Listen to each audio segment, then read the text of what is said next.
And hello, welcome to my desk. Let me just adjust the camera. Oh, for once, it's actually almost perfect. Yeah, we are finally having a little bit of rain. I just heard some thunder in the far distance, and it's been very like soft rain in my garden. But I got that smell of rain. You know how it smells when it's been dry for a long time, and then the rain comes. It gets this very earthy musk smell to it. So nice.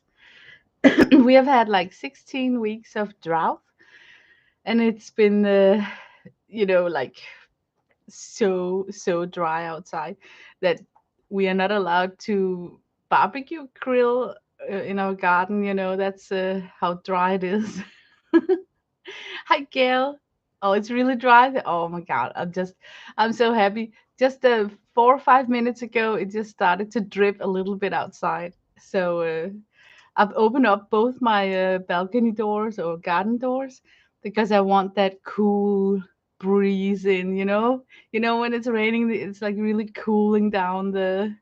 Hi, Laurie, the earth. So yeah, I don't know if the voice will or the song will come across because sometimes the microphone blurs out the sound, but I almost always listen to Buddy Guy in a situation like this. I mean, check this out. Can I get it first time?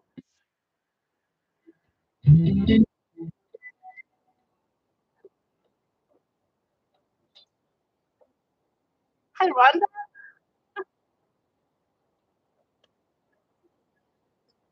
It's so good.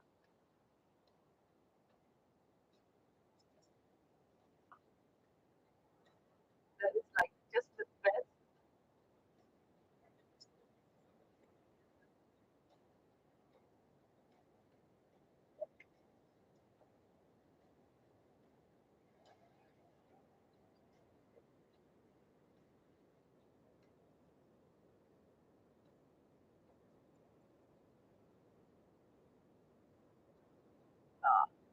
My favorite song when it's raining.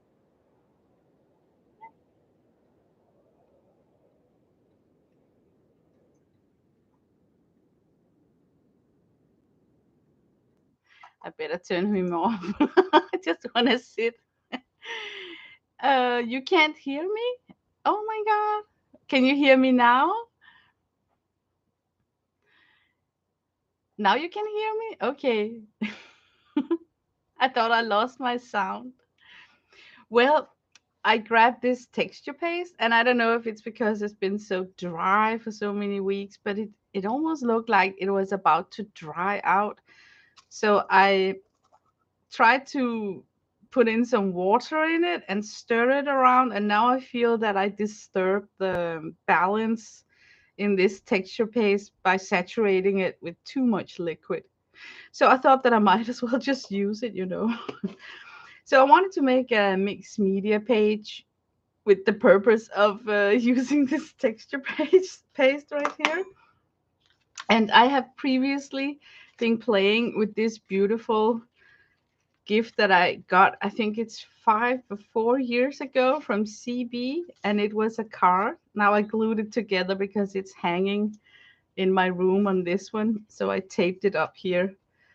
But I dug out that old drawing that I made, and I just like this the texture paste work out here, and I love the simplicity of the figure. Like no arms, and look at that long dress just going all the way down. It also does it on this girl. This is a photocopy of the whole figurine. But don't you just love the simplicity of the design? Like no feet, a lot of area here to create some sort of a cute dress that can contain a sentiment or a quote or something. And then you can collage in some pieces up here on this shirt. And then the head is somewhat like pretty simple because it's just like, yeah, it's just like nice whimsical shapes. So what can go wrong, right? So I was thinking I wanted to collage in some of the style of this cute design right here. So I took some photocopies that did not go that well, but I'm just gonna use the papers for background, and then I'm gonna fussy cut out the sayings here to put on my final layout. But when I look at all of this, I can see, ooh, stencil work, right? Stencils. So that's the best. Also, there is some lace up here. So maybe if I'm lucky, I can find some leftover lace from somewhere. But that's actually the plan of what I want to work with today. I'm just gonna put that aside. And then for the paper, oh my god, I got this paper pad. Look, it just brings joy when you flip through it like this.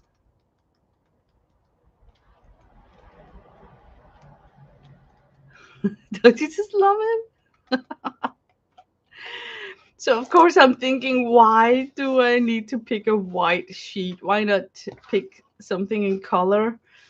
I think I want to use like green and sage on top of it, but it could actually work with somewhat like this cream. Does it show up on the camera? Not that well. How about this? Now I'm totally going for the paper that would look the cutest on the camera. Hmm. Maybe this yellow will actually. Okay, I'm just gonna take this yellow. Yeah, it really sparks to the creative joy to do like visual flips of all these colors.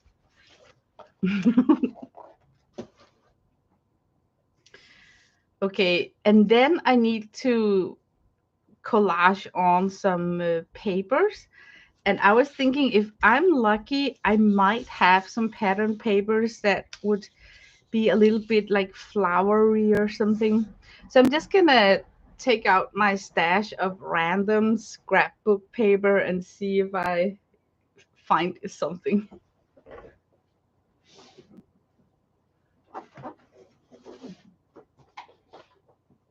Oh yeah.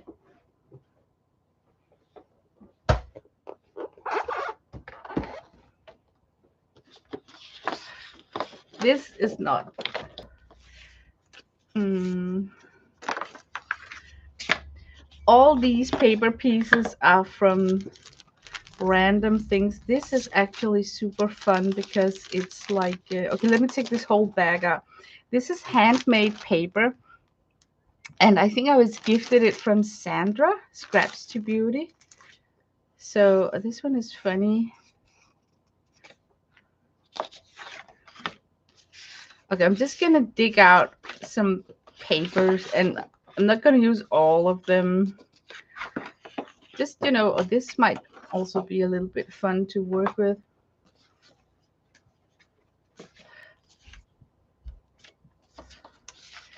This one might.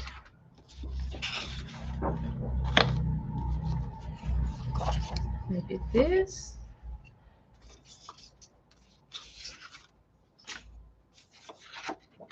This is just scraps from projects, mostly albums, scrapbook albums, but also card making. So we got some crazy stripes, just random pieces. I know when you look at it, you would be like, who would save a stripe like this? But I tend to just throw it all down in this container, and then once in a blue moon, I declutter it. Oh my god, can you hear the thunder? Don't you just love it? I feel like I want to run out naked in my garden right now and roll around in the grass. I have been missing rain so much. And just imagine how the plants and vegetation has felt the same.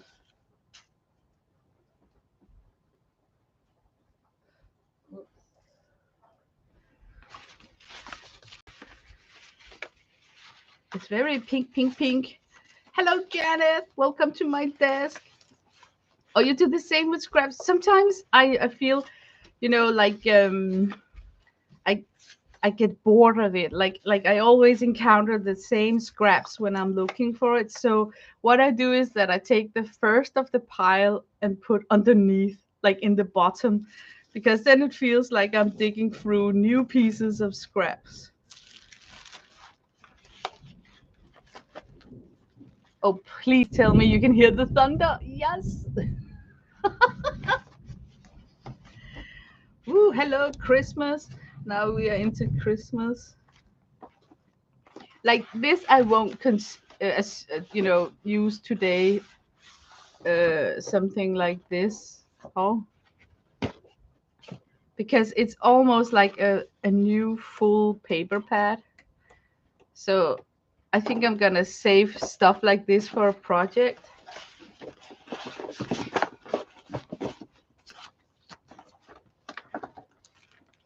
This I never assembled. I think it can turn out to be like a box, but yeah, I don't even know why I why I got it. This is a perfect piece for our projects. Do we have more of that kind?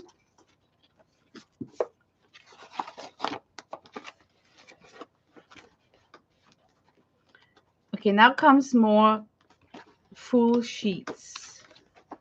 Yeah, I don't feel like cutting up full sheets. This is also super cute. Oh, this is actually a card. You fold it like this. So I'm not gonna cut that one either.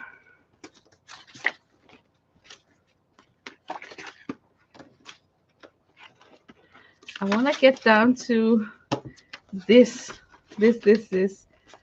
Oh, this is totally what we need for our project. Perfect, perfect. Okay. Maybe also this one here.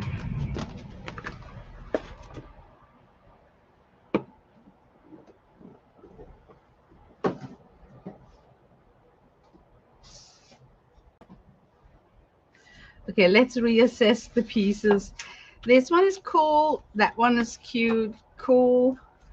This is a little bit off, I think, except for. Okay, we're gonna keep it because maybe I can use that for the scrap pieces.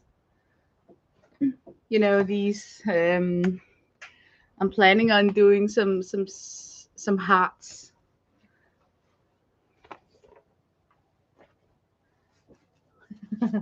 My son is leaving, so just a second. Okay, du ringer bare. Ja, altså sådan rigtig ringe, ikke sms. Så kommer jeg og henter dig. Ja, sådan er det. My son is going out, so I just had to say goodbye to him.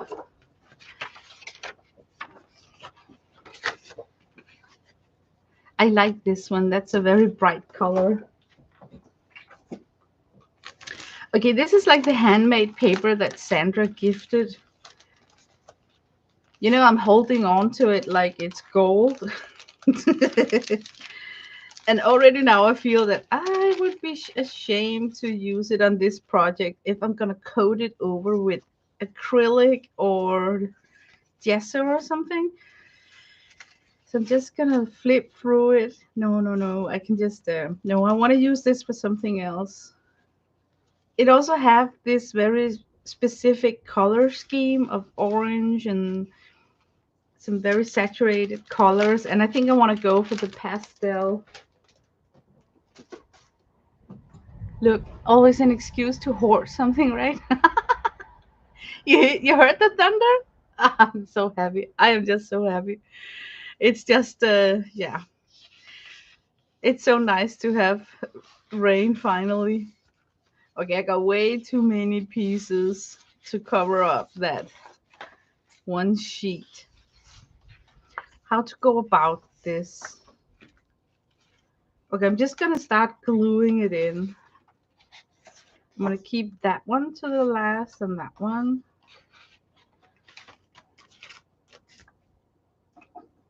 I think I just want to use my glue stick instead of matte medium and stuff. Um, okay, my plan is to. I know that the dress is going to be filled with some of the pattern paper. So I think I will start gluing in my paper around the area where I kind of assume that I will have the dress.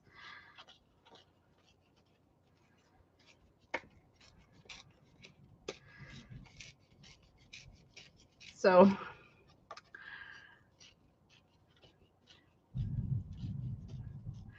oh man, only 5 people here. Oh my God. Maybe I spooked you guys after my artificial intelligent upload on Tuesday. I hope not. Maybe some people unsubscribed after that weird upload. Did anyone here in chat watch that upload? Let me know. Okay, is there an upside down to this one? I don't think so.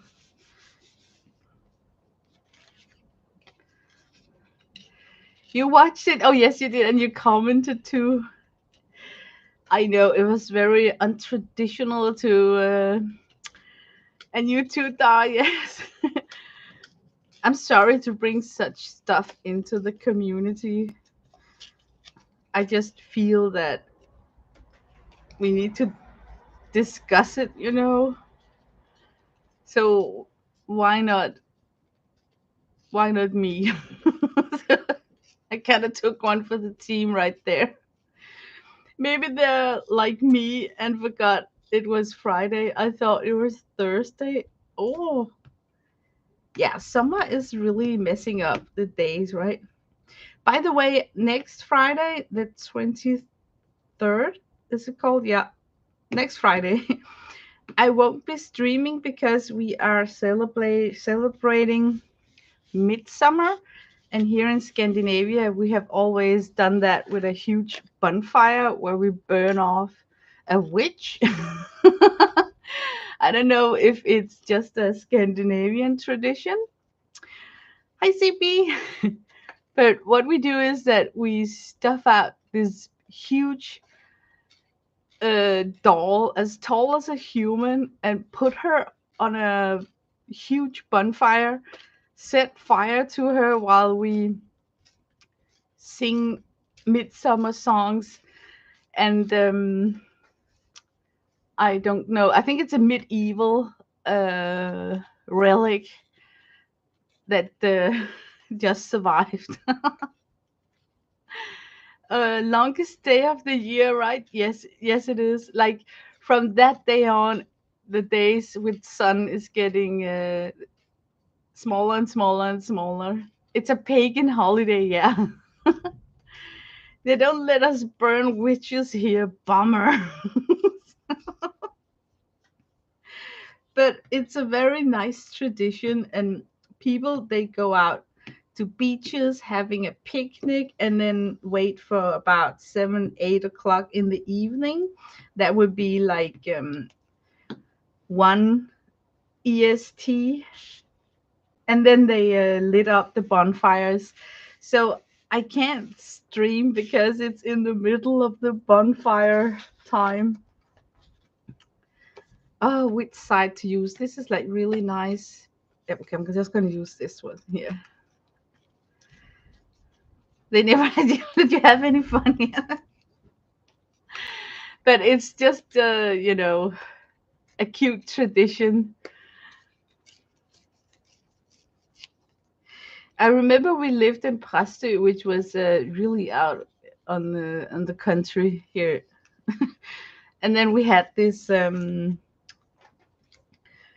a rubber boat. Is it called that? I'm just totally translated it from Danish to English, but it's an inflatable boat, and then Hobby and I and our son, who was little at that time, we sailed out on the beach and then was just hanging out in that rubber boat, watching the fires. It was just so cool.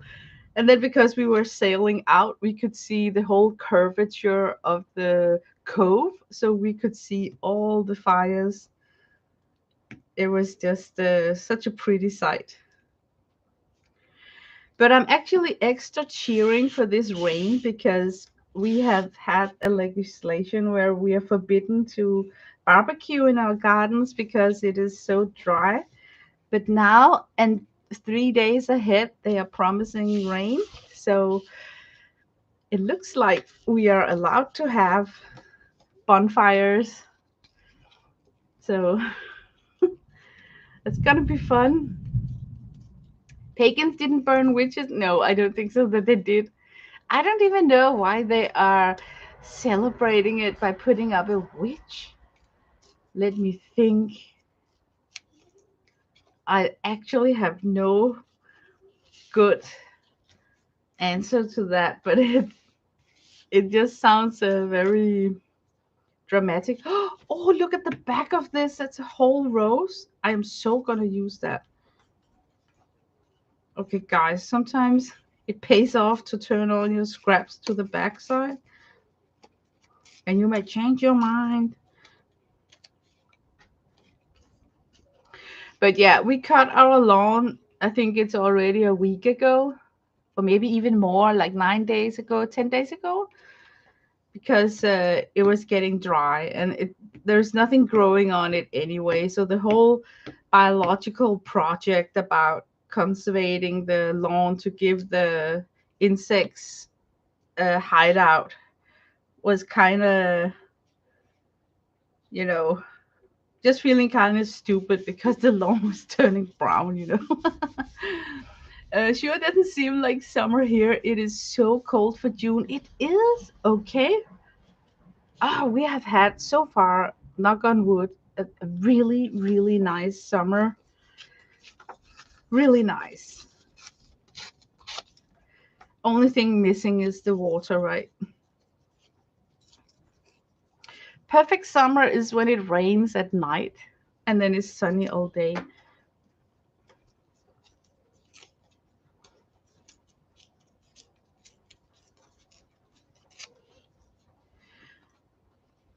Okay, I'm sure it's taking my time with this.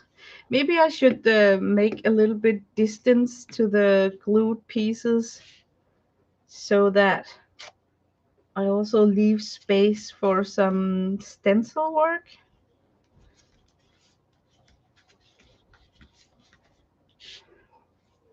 Oh, it is super nice to look at these colors.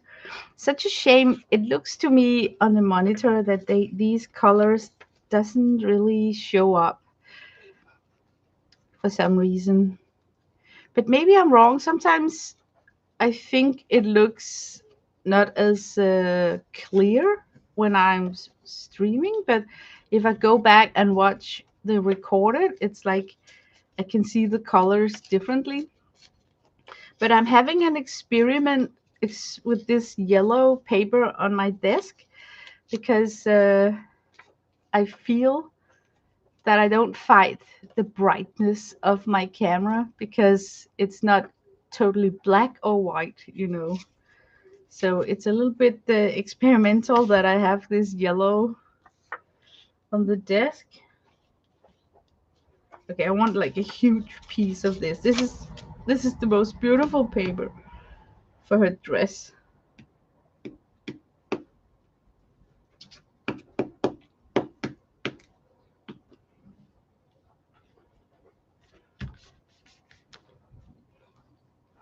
And then maybe this can be elsewhere.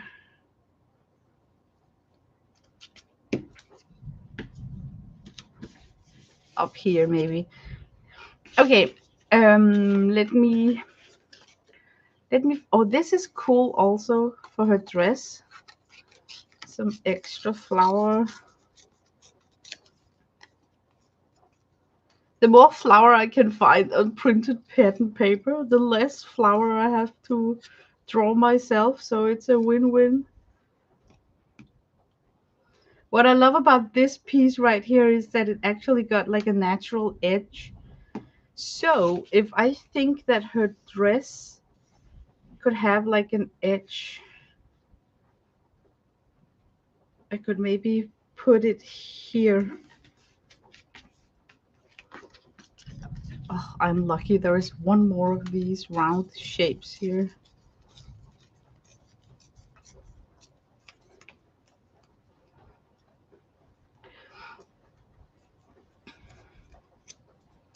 Whoops.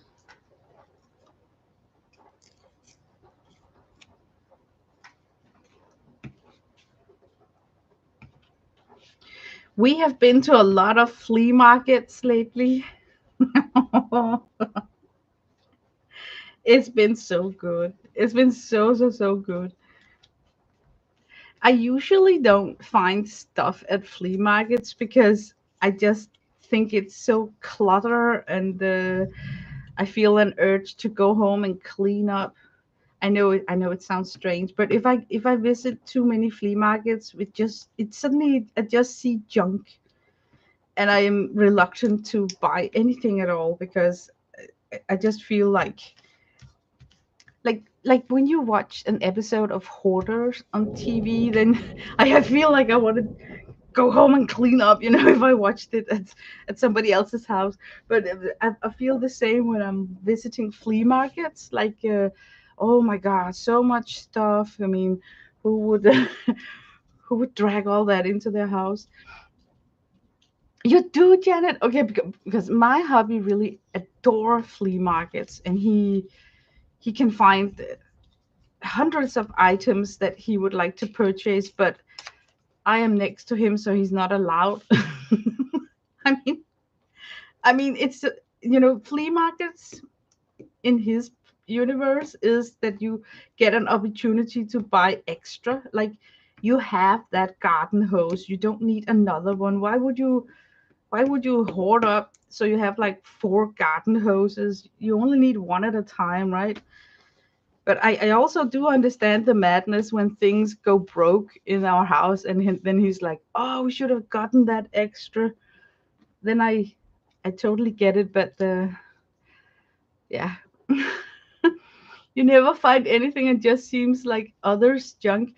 Yeah, and the way that they pile it up on the table, and then I sometimes also feel like an ice cold person because I don't want to touch anything, so I just stand and glance at their table. I'm not like digging in. But yeah. But we went to three big ones where one of them was like really cozy. It was one long street that had the tables out, and all the women were like making cakes and pies and lemonade and like edible things. It was so new to me to see edible items, because usually it's mostly like just stuff that people want to get rid of. But it seems like the culture around flea markets are changing.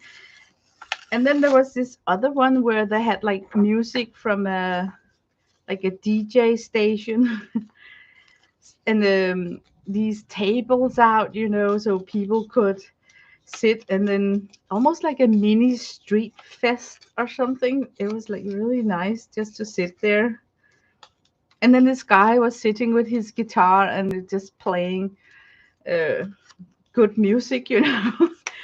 And that's when I felt that summer really kicked in. Like every summer have this moment where you think like now it's summer. But yeah, then this guy was playing on his guitar, and it was like right next to this booth that was selling ice cream. And man, did they have a ton of customers. Because I was sitting next to it, I just kept on observing uh, observing.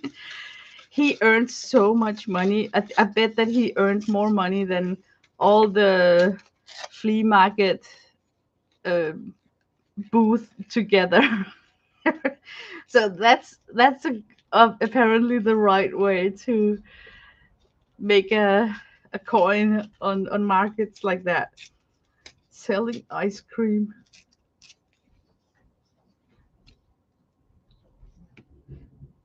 And then there's also these they got like electric appliances. I don't know who dares to buy something that runs on electricity at a market fair where you can't test it out. And if you bring it home and it doesn't work, You cannot like return it and come back because then people have left, you know? Yeah, but maybe that's just me. You wouldn't buy the edible stuff. Yeah, but this was like company, you know, small companies had their booth there. Also, coffee, you know, people who have this bike where there is like this rolling barista serving coffee from this bike. They also earned so much money. Woohoo! Thunder! Did you hear it? Oh, I have missed that sound. Okay, guys, I actually think that now we got a good selection of something going on in paper, and then the rest of it should be stencils.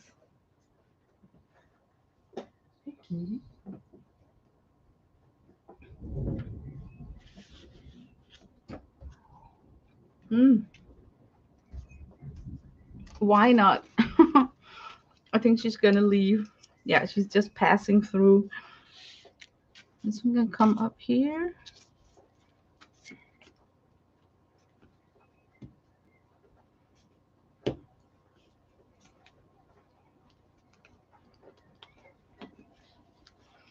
I think she's mostly inside because it's raining.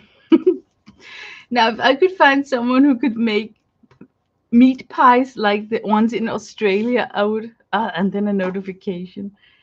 Click, click. Then I would forgo all my apprehension and buy a million. Oh yeah, meat pies. They are yummy. We eat a lot of vegetables, and I actually like to, you know, bake them into pies. So I got a love for pie also, but mostly because it's so easy to cook. You put it into the oven, and then for 35 to 40 minutes, you can just do the dishes or, you know, whatever. I like to cook like that instead of when you are like sweating over the stove and have like four pans and everything has to be finished at the same time, you know. Then I just like recipes that just get into the oven, and then I have like 40 minutes to clean up. I'm procrastinating right now because I need to dig out my stencils.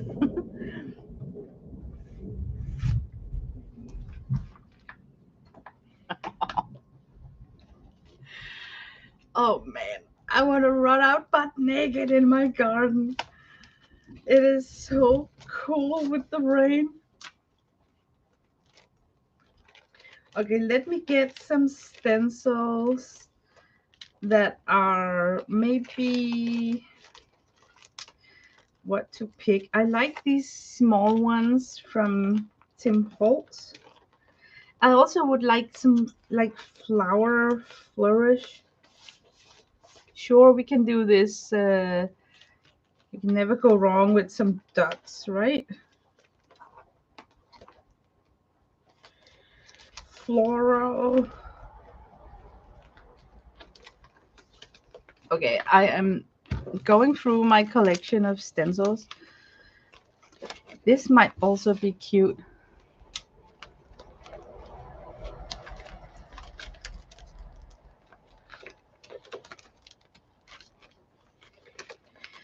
I don't know how to categorize stencils, and I don't really have that many compared to other people.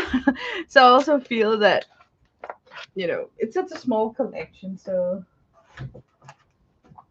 it's just put in where there is space. Okay, I like these stencils. This is actually my favorite. I've used it so many times that I bet I can peel off a whole layer of this acrylic. No, it's stuck there. Janet, can you recognize it? You gave it to me. Okay, the whole idea about this mixed media page is to use up this texture opaque crackle paste from Ranger because I think it's about to dry out. So I added water into it and stirred it around, and now I feel that I have disturbed the texture of it. It's become too liquid compared to, I remember it as being fluffy and creamy, and now it's changed. It's this, it's very, the viscosity of it feels wrong. You know what I mean? So I think that instead of just pondering if I ruined it by saturating it too much with water, I might as well just try and use it up while it's still a little bit alive. Okay, I'm not gonna think, I'm just gonna stencil. Because if I overthink it, we will never get it done.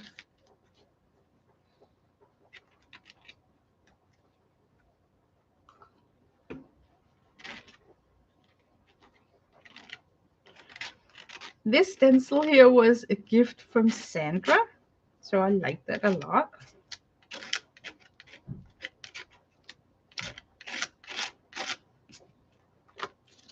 Okay, the paste still works. Oh, good.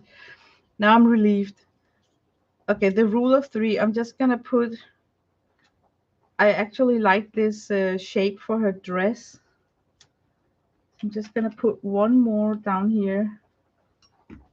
Man, it's been a while since I've stenciled.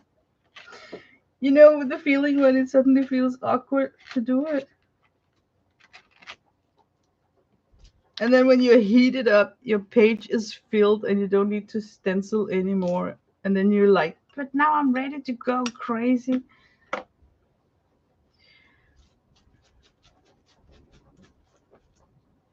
I'm just gonna wipe this one off because it's got some tiny intricate patterns in the center. So just wanna wipe that one off. Okay, I like that one. And I like this floral thing right here.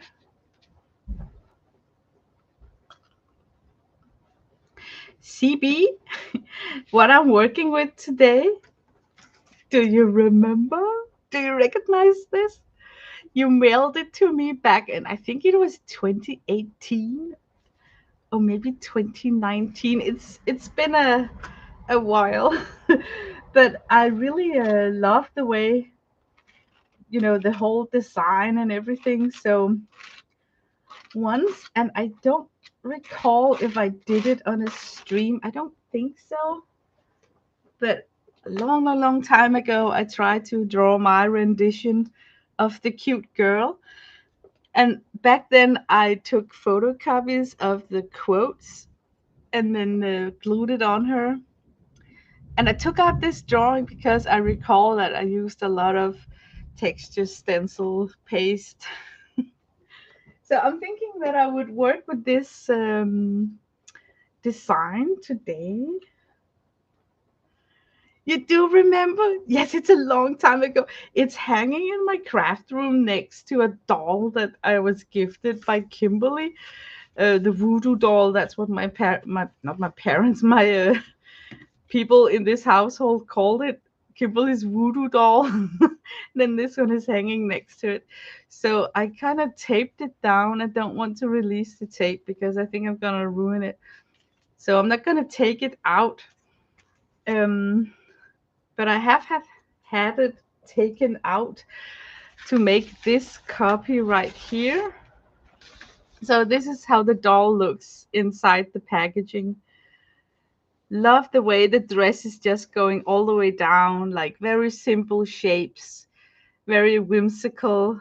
I think I can draw it. That is like a very high raised stencil. It's very thick.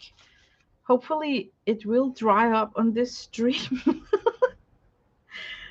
Okay, more stencil. I want more of that floral pattern, maybe down here somewhere.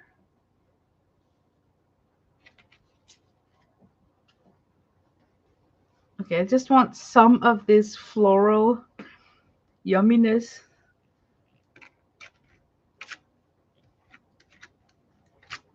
hopefully it will just come out in some sort of petals.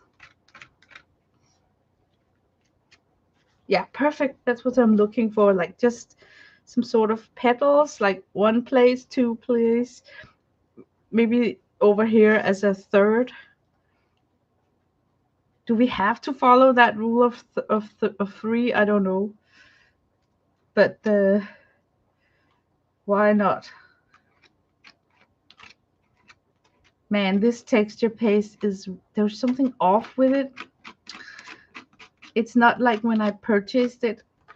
It was like whipped cream fluffy, and now it's like moist and very, very thick. Okay, because I'm crazy, I want some of this line work also.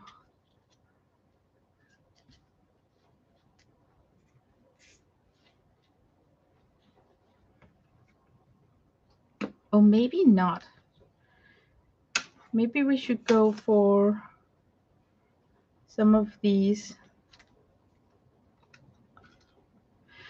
It always amazes me how long so many of us has known each other. Yes, you know what? You are so spot on.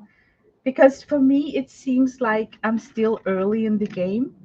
But when I look back, I think it was 2017 that I started to stream. So now it's even more embarrassing that I, in all those years, never managed to get monetized. Just saying. Oh my god. I can't even get 1,000 subscribers. But 2017, that's like 6 years. Yeah, 6 years. Oh my god.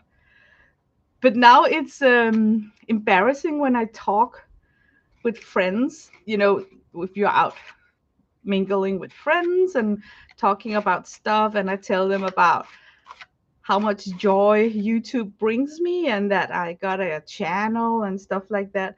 And then it seems like I always talk about it like it's something recent, like I just started streaming.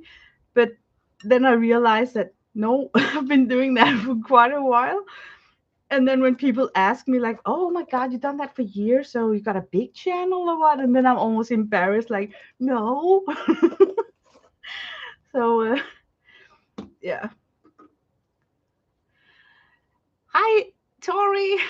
Let's see. Hi, Anne. And Lara, hi. I'm sorry for missing chat. Um, let's see. I think I'm caught up. Yeah. Okay, I'm just gonna let this dry and then wipe off some of these stencils. I'm not hysterical about cleaning them, and sometimes I regret because can you see how undefined this stencil has become? It's become like very chunky. Yeah, from the back side you can really tell. But I think if I lay it into Murphy's oil soap soaking over the night, all this acrylic would actually release from the plastic and be able to be peeled off, which might be like an ASMR moment in itself. Okay, I want to let this dry and then come in with the tiny dots. I actually think that I got a tiny dot stencil a little bit better than this one because I can see that I used ink on this one. So if I scrape the paste over this, it will contaminate the color of the paste and then I will get these brown dots. I don't think that I want brown in this pastel page yet. So let me find that stencil I got with all these small round holes, because it gotta be in here somewhere.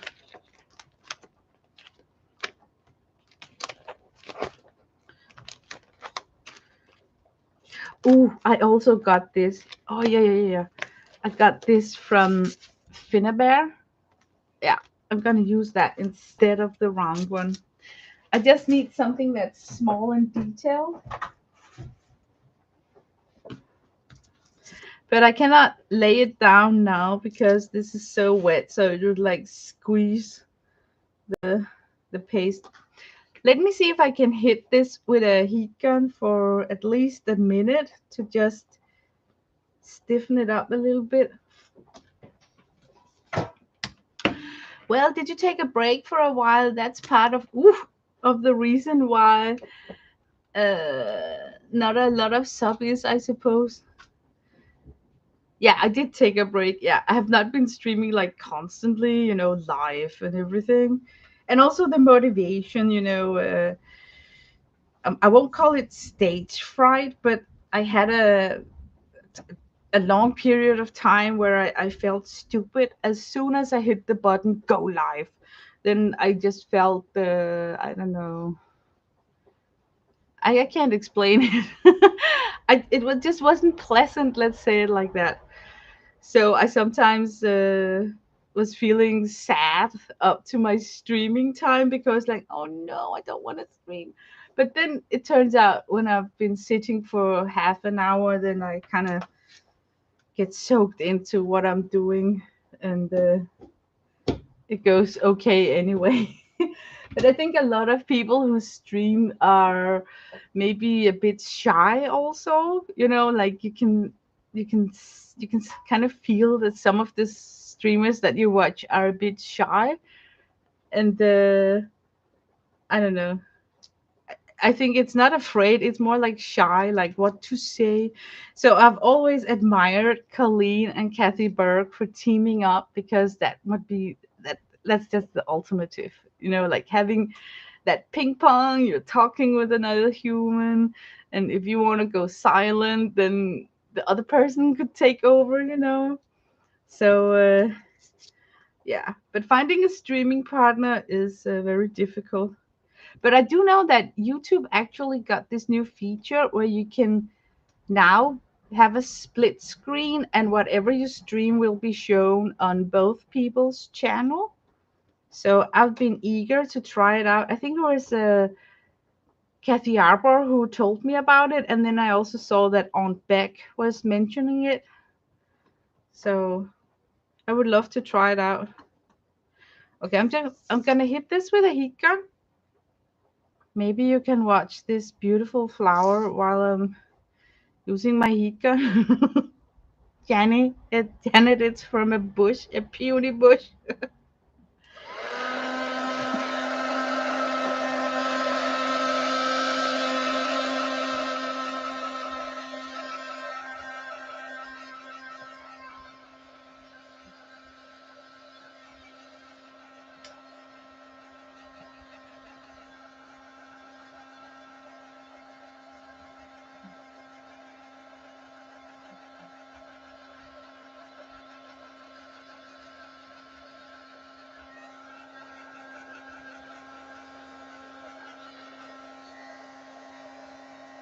Oh my god, it's so thick. Look how thick it is right there.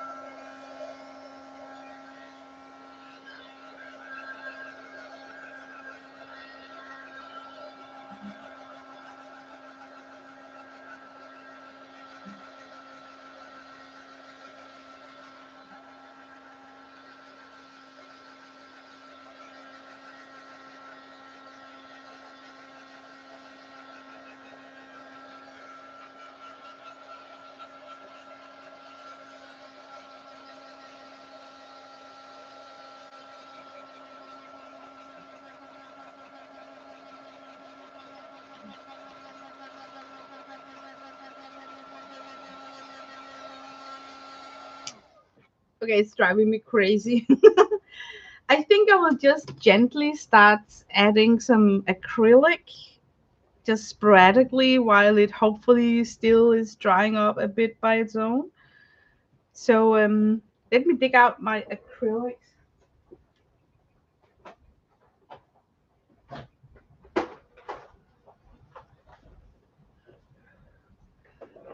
I got these tiny tubes right here. I like to use them while I'm streaming because yeah, you guys can see them.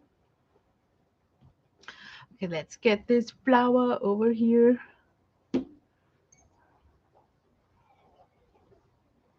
Let's see, that's why you don't stream either. Yeah, and it's so crazy because You feel that you want to engage. That at least that's how I feel.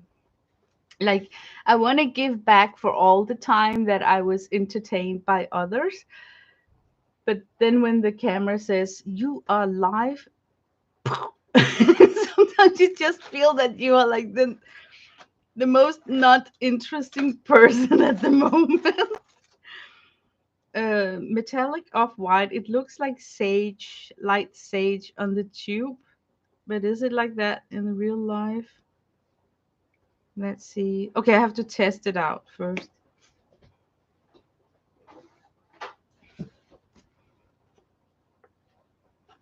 Nah, kind of grayish, right?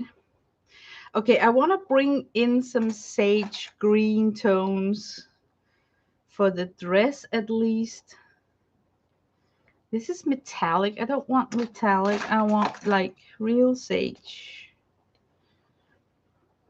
That one, that's cool. That's a cool one. Okay, I'm gonna put it there so I remember. And then I want something like creamy, pinkish, light pink. Yeah, this one is perfect. Okay, and now the hard part. I think I should sketch up where not to put what kind of paint. I think I want to go with, in the end, some very loose sketch lines. So, okay, enough talking. I need to sketch her. Sketch her. She could have her head here.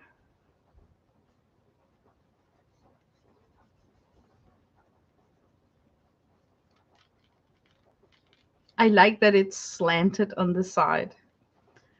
It just gives her posture this very cute look. That could be her head. Oh my god, you can't see squat. I'm gonna change my pencil so that at least you guys can see my sketch line. This was a blunt one. I need to sharpen this.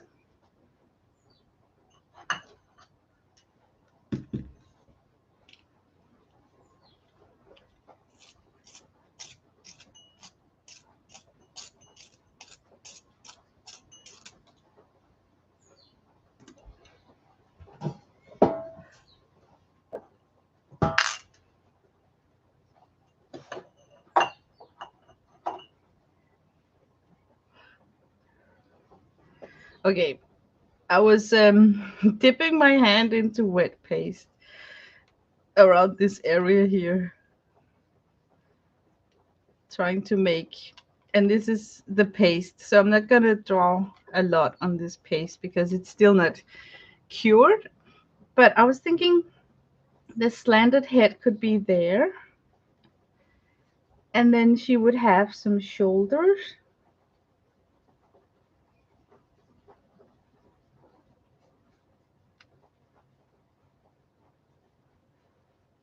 And look, guys, how easy she is to draw.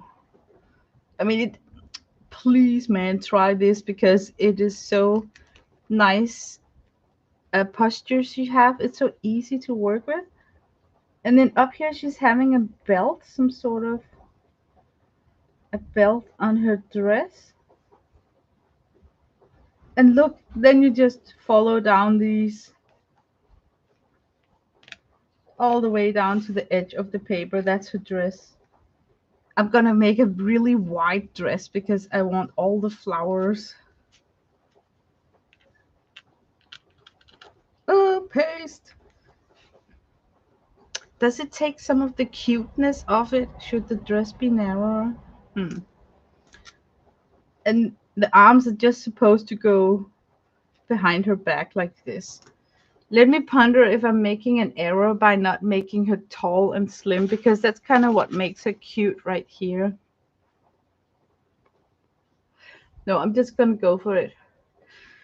I'm gonna take the best of both worlds. I'm gonna draw an even taller one over here who is tall and slim, because then I would get like a girl with a very wide dress and then a girl with a very slim dress.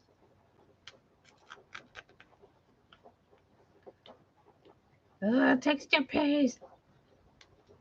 Okay, she's having a slim dress. So let me just sketch out this one here.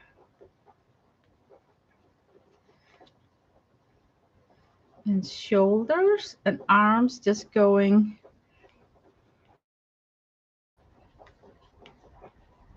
Okay, that was a weird shoulder, this one.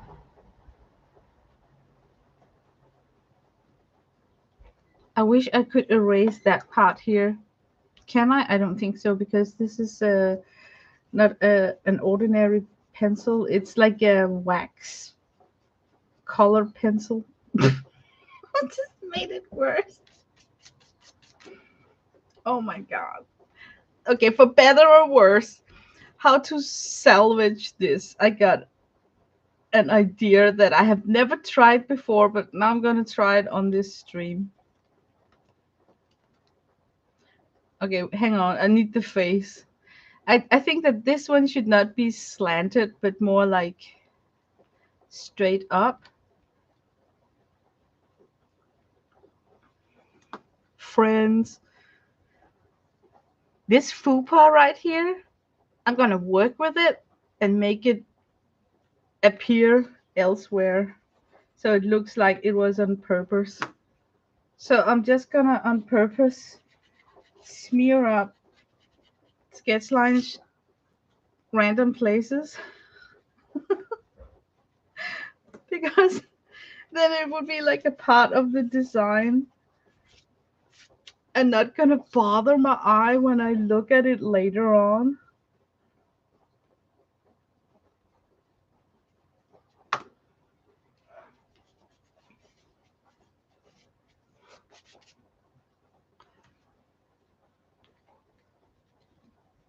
I told you guys this was not a tutorial. Okay, now suddenly it's like a part of the design, wouldn't you say so?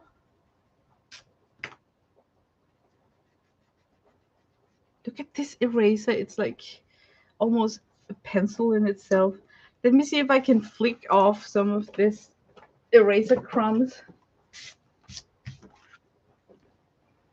Okay, I think that now it would be more a part of the design if it also was on the face. Believe it or not, even though it's a shame.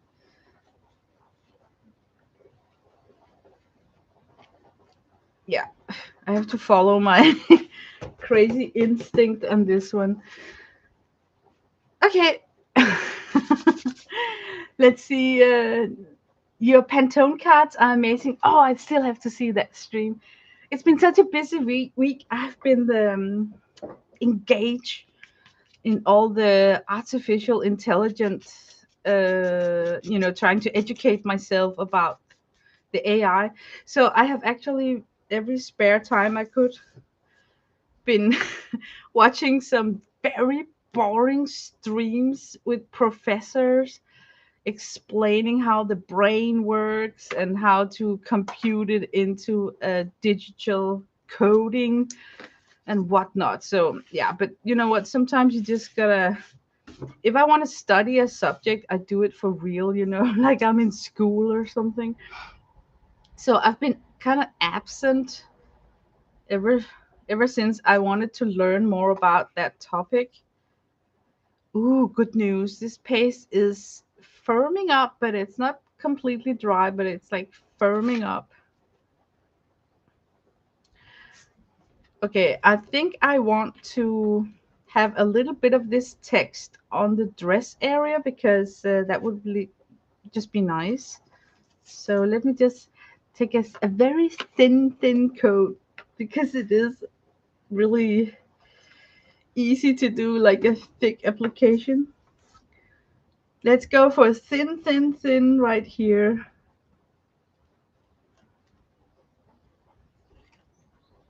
I don't even know what's upside down on this stencil. It's just gibberish.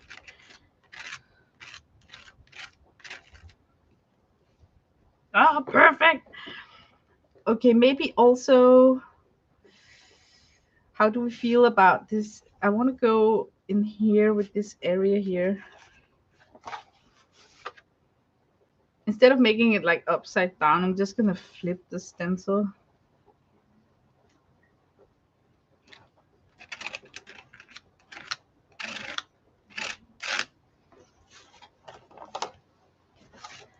That is nice, like coming off the page. More of that, please. So maybe up in this corner right here.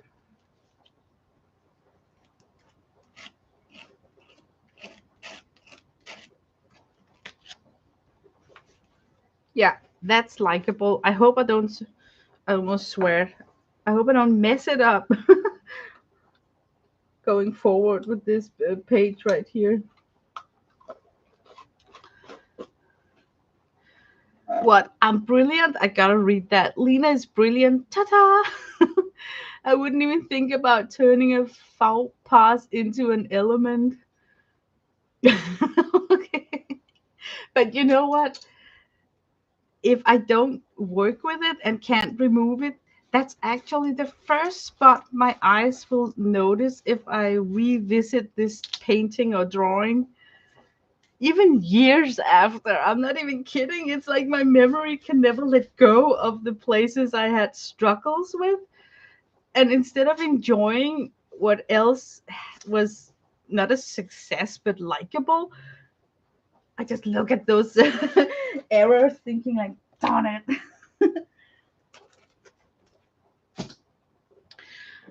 Okay, I think that the I'm just gonna heat set it a little bit more. I will try not to have the heat gun running like crazy, but I just want to firm up the some of the texture.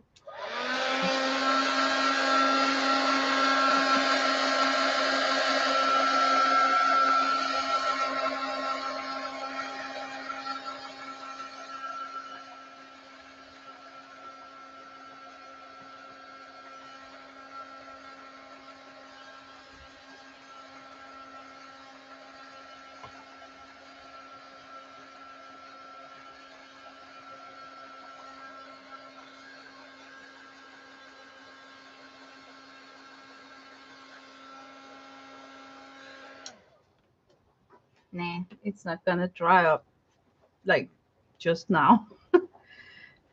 But okay, I'm gonna take vinyl brush that I don't care for. So if I get texture paste on it, I just don't care. So let me pick one from the stash. Oh my god. Talking about streaming so many years, I got this set of brushes in 2017. And they're still lingering around this space here, and they are so abused. Like most people would retire them, but it's kind of cool for stuff like this to have a selection of brushes that you don't care for. This is so stiff. It's like I didn't clean it down in the bristles, so it's totally hard inside here and then a bit soft in the tip. So it's not a good tool anymore. This one is still somewhat firm. This is like very nice and soft. Okay, I'm going for this one. Okay, now the plan is to kind of decide what color the background should have. Shouldn't we have like some white? Yeah, we should. We totally should. Should I use the texture paste for this? Yes, I should. You know, the whole idea today is to use as much as I can of this jar right here. Okay, what I want now is just to scrape down some areas with my palette knife. I'm going for some sort of clutch between the paper pieces, so they might seem that they're more connected is maybe the word I'm looking for.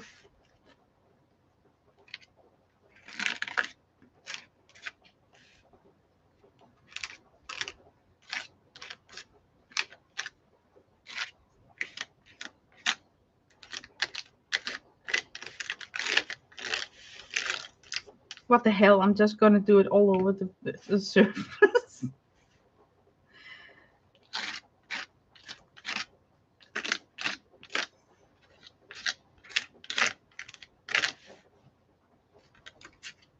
Can you hear the heavy rain outside? Please tell me that you can. It is so likable to listen to at my end. Oh, and this smell, guys, I'm telling you, you know that scent in the air of rain?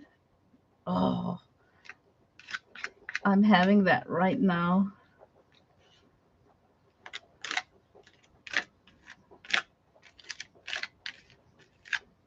Woo, we had a lightning.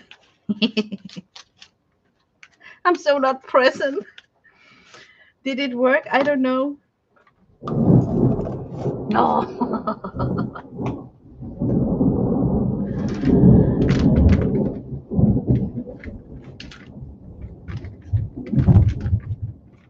Oh my god. Just a second. I'm just gonna check on my cat. Oh, I am so lucky.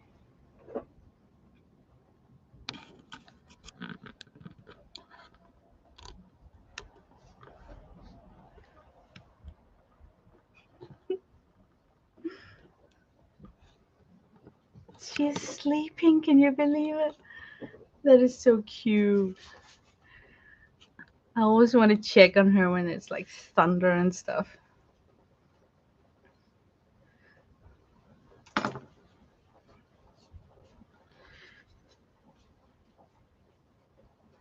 You heard that one? Yes, you did. Hi, Barbara. Hello, hello, Barbara. Barbara chicken pot pie. Let me get rid of all these notifications. Hello, Brenda. Let's see. You're trusting Dee Dee's judgment about when. Now I'm curious. I figure if Dee Dee recommended them, they must be okay. Ah, the acrylic gouache. Yeah, I just saw a tiny moment of her stream, but I had to. I'm working while she's on, so I couldn't stay on. But I did see that she was testing out the acrylic Turner gouache. Just remember when it's acrylic, acrylic gouache, that it will dry up stiff like acrylic will dry up. So I would be using a special brush set for it and not like a brush set that I would use for watercolor, for instance. And then don't fill up a pan set and let it curate because it won't re-wet. So let's see. I think that I've actually been using quite a bit much gouache the last year. I like it a lot for its opaqueness, and I think it's a good transition to acrylics. Like you kind of learn yourself that you can actually go on top of a dark color with a very bright white one. And if you're a watercolorist, that was like a no-no. So I've been having fun with having a tool that so opaque that that you can paint on dark with bright colors. That was like, yeah. Let's see. The thunder, nice, sounds so nice. Yes, yes, yes, yes. I really like it too. Okay, now I'm gonna heat set this because now I'm gonna come on top of it a little bit with the brush. So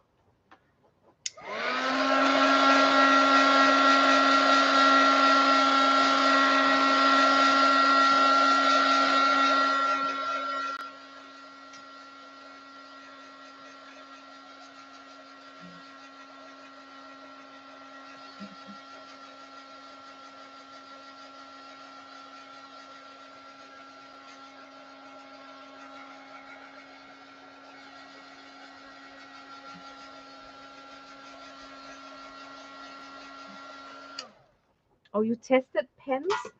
That is so cool. I never really understood what kind of pens to use and not use when it comes to acrylic. So I never really learned, you know.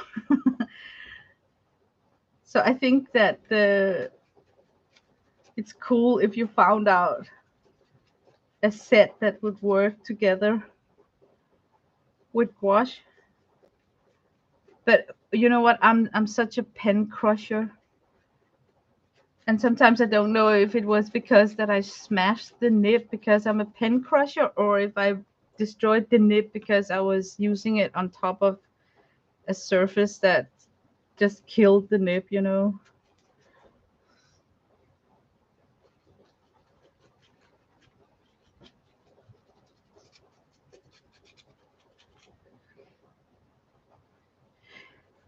Uh, I don't really know what I'm doing here. I think what I'm trying to do is to give the whole background some sort of a greenish tone and then carve out the dresses so they kind of pops out. But to do so, I think I need something that's a bit more green than this pale metallic. But let me just find a darker green, maybe like this.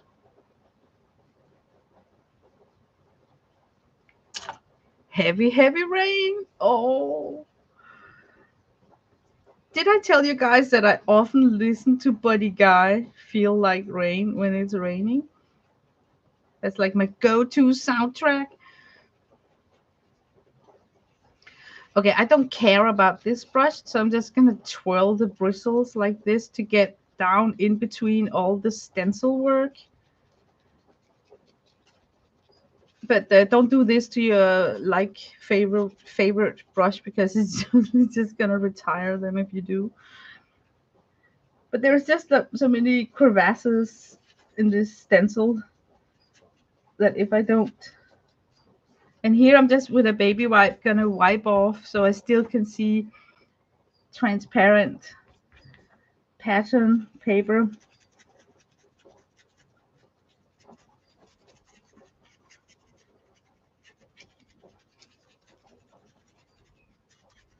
I think I should have taken a hawk's hair brush if I wanted to twirl with it like that, but it's too late now.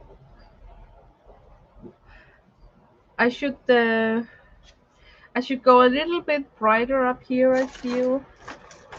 So I wanna. Oh, there it is. This one.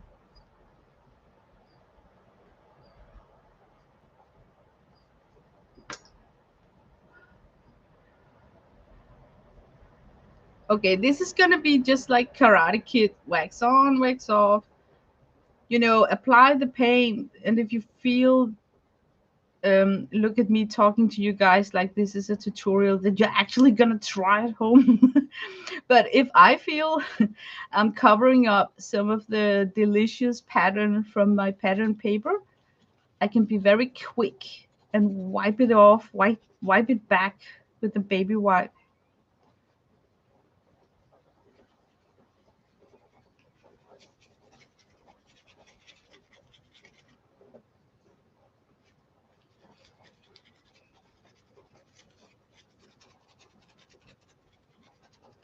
Like here, I think the subtlety of those flowers was so beautiful.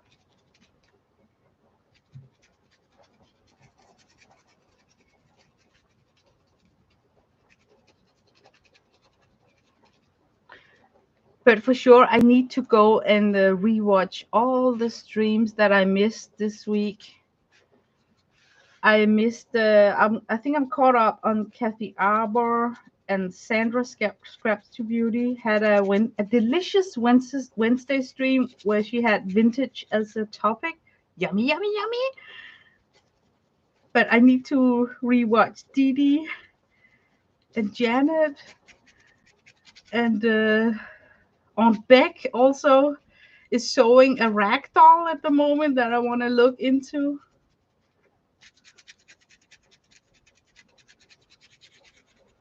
Okay, this area here, I'm just gonna transition into some pink tones just to get something different.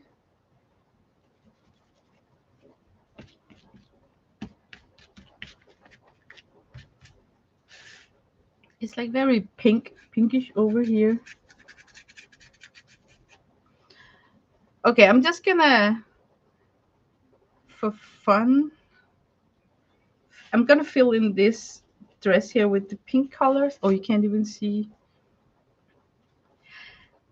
I'm thinking that I want to dig out my gelatos and see if I can color in the raised profile of the stencil work, just to see, just because I'm curious, you know. Will it add something to it? I think it will. I love the way that her blouse is going to be this checkered thing here, and I don't have anything on her blouse. That's a little bit annoying. Hmm. Maybe I can base coat her blouse with the pink.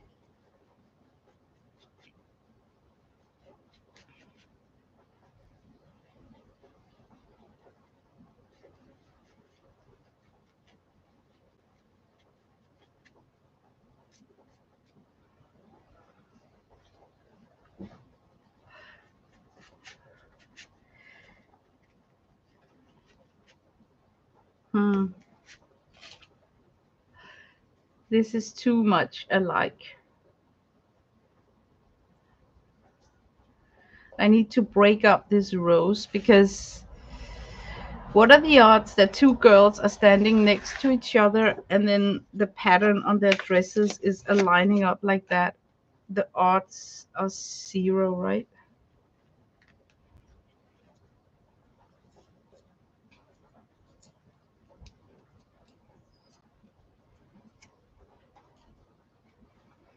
So I'm just gonna glue in a tiny piece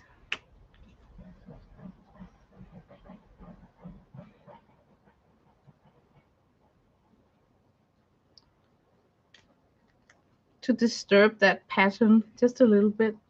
Oh. Lena, are both they are both looking elegant so far. Oh, thank you, Brenda. And I don't even have a face in on it yet. Okay, now I feel that I broke up that pattern just a little bit, and now just a lot.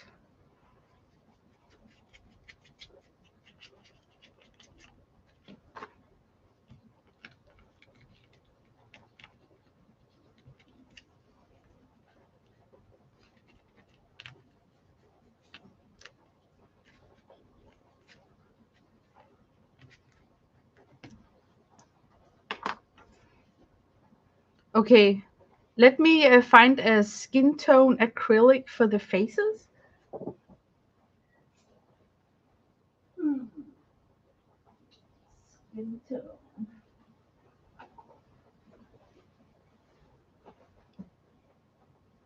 What is this? AC Flesh. I haven't used it for a long time. I probably need to shake it really well.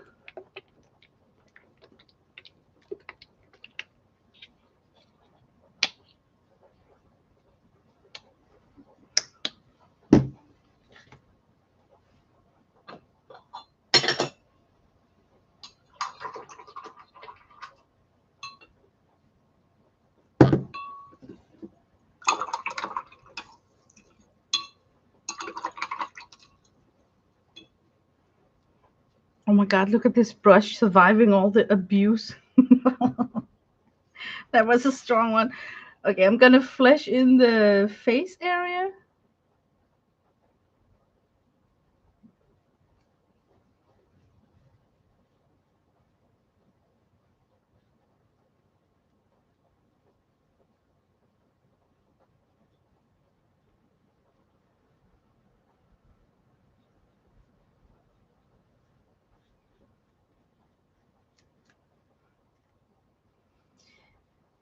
I think I should be rough because it goes well with the this random mixed media look.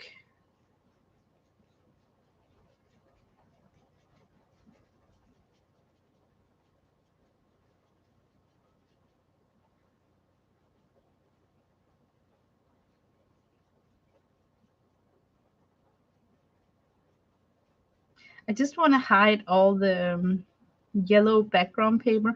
Maybe it wasn't that smart to pick a yellow colored paper for this. It's okay. I like it. It's okay.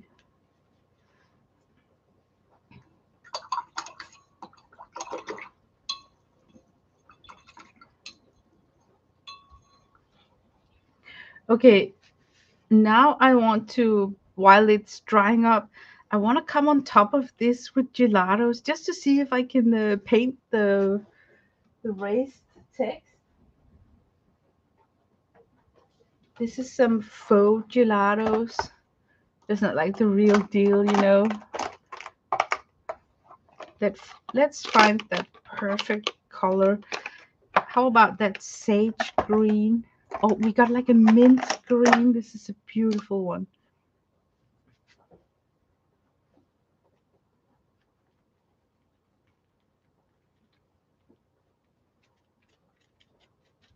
Mm. Okay, let's try here on the text part.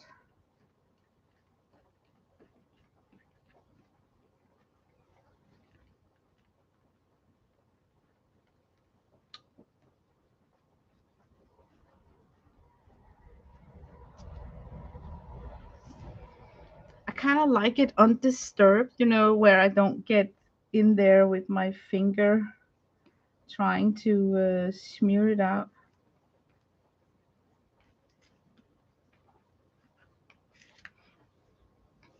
So let me try and work in some more areas with this.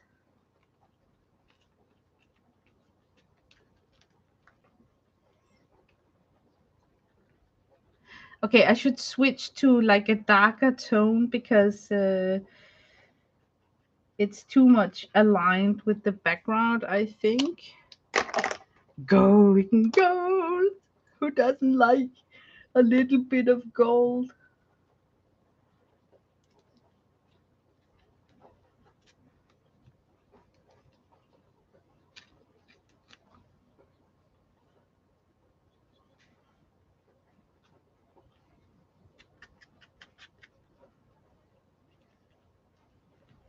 Okay, stop, stop. No more gold. How about this one? Oh, this is a dark one. This is perfect because then it can really stand out. I like that this stencil right here could go in as a top layer on her dress, so it's like marrying the background with the girl somehow. The same here, maybe. That's likable. More on the text up here, I think. Does this wear down your gelato stick? For sure. But you know what? I don't even know what I want to say. Other than it's like very inexpensive material, so I don't really mind is a good word instead of care.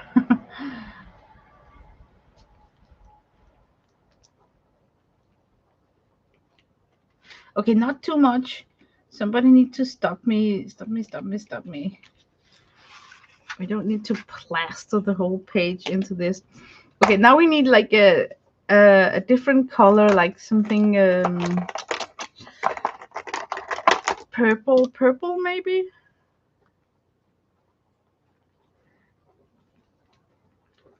Just at sporadic areas.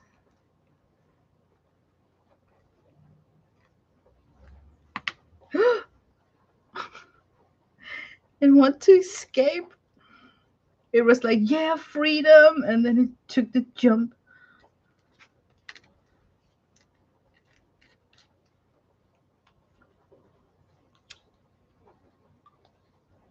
Yeah, so far so good. Man, this is getting messy. Oh my god, I want to mist it with water. Okay, I'm just gonna do it on just a little area just to see what happens. Okay.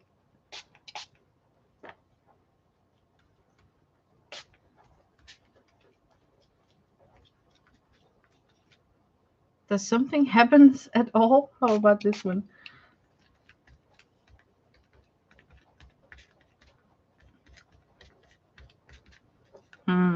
Yes and no. I mean,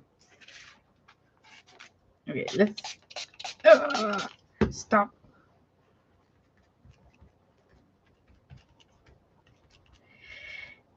It's like that texture crackle paste. Don't give a damn. It's like nothing soaks into the fiber of the texture paste. What I'm trying to say is it's like I cannot color in the texture paste.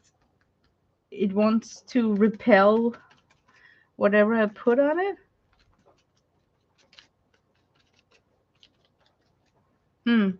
That just makes me a little bit stubborn. Let me let me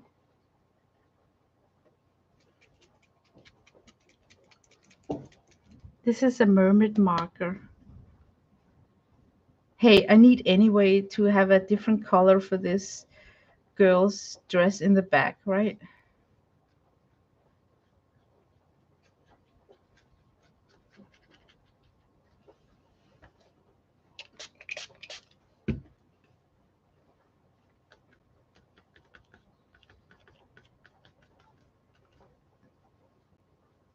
Oh, not even a mermaid marker can color in this stencil?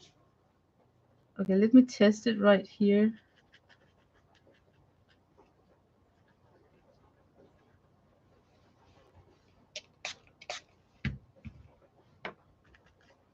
Okay, I need to let it dry to see if it was possible. But so far it looks like not even a ink will color up the whites in the paste. Gelatos will disappear. Lol. I don't have luck with gelatos. Oh, okay. I'm very fond of them, I have to say. But those of you who have watched me for a while know that I've been playing with gelatos for quite a while. I think they're like super fun and creamy. Uh, I'm thinking because I wanna I wanna push back that flesh tone before I start drawing on it. No, let me just draw on it immediately. It's this Delta Cream coat, so it should be able to um, receive colored pencil. So let me just heat set it.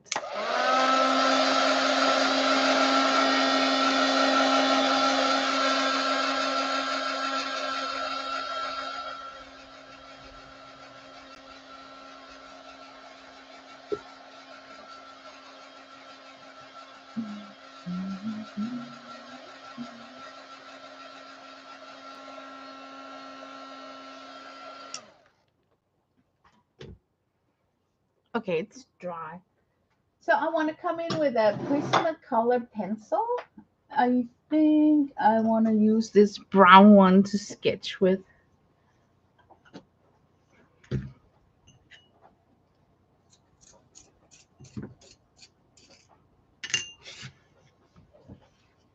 Okay, let's get a face.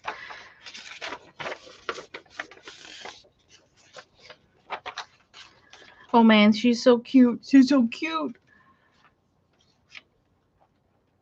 I'm simply just gonna start with the mouth because sometimes I misplace the mouth. It's very far down. It seems like it's all the way down here. And look, there is like no nose at all. So the eyes are all the way up here. I'm gonna make mine a little bit bigger. I like, like big eyes.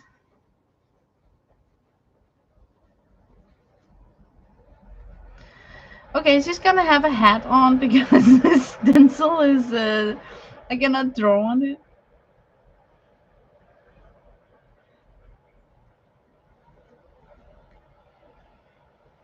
Yeah, I am. I can't.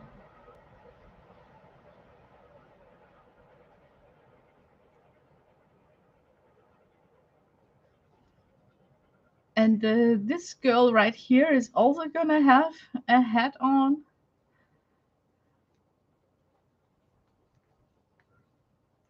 Look, it's impossible to draw on this crackle paste.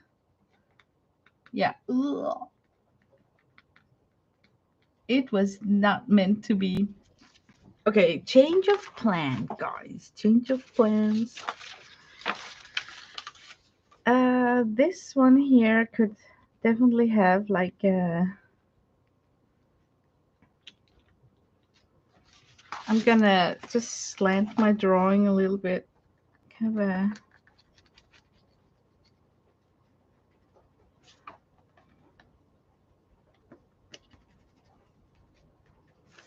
We're going for a slanted hat here, and then we're going for a very whimsical tiny hat here with some sort of a veil going down.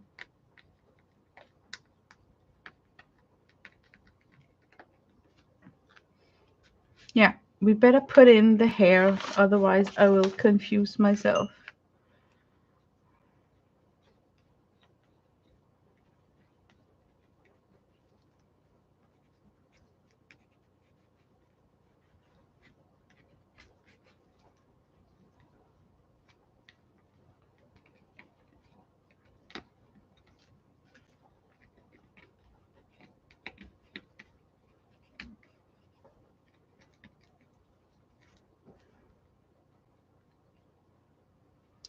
Doo-doo, we are going to have issue with this. Okay, we need to draw that hat super fast, otherwise I'm gonna lose my bearings. I think I need some really coverage for that hat. So how about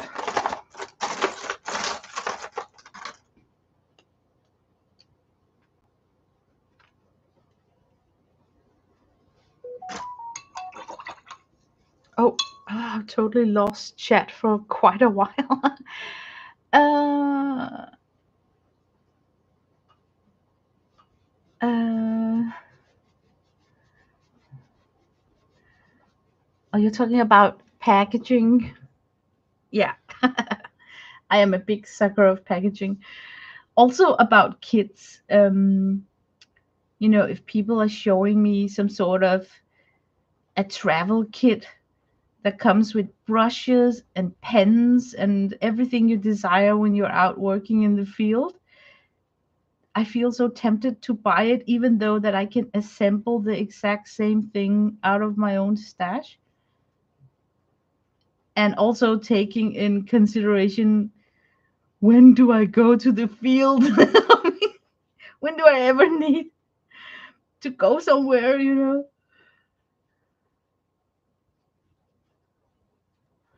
Okay, this is going to be a hat. I know it looks crazy right now. It always does. There's like this strange, ugly stage to everything that I make. And I also think that she should have some sort of a bluish hat because I need that saturated dark to cover up most of what's going on here. So somehow she need a crazy hat like this.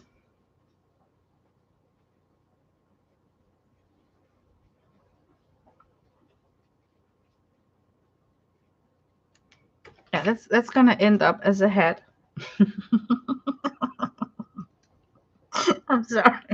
I'm sorry. Oh man, this is so funny. Okay, what happens if I drag down the color? No, I need some dark values as like shades on the face. I'm gonna go grab some white acrylic. Uh yeah, you fall for that too, Brenda? Yeah. Oh my god.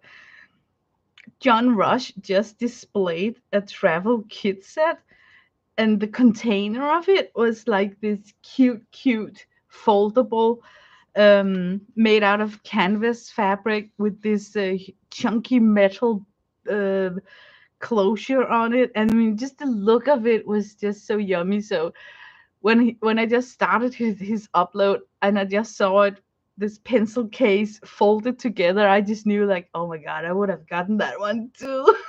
And then when he unfolded, you can have like a small A6 passport size sketchbook in a pocket in the center, and then this nice display of your tools. And I'm like, oh, I am a sucker for those things at the moment. Yeah, they could be bridesmaids. That's true, and that's true.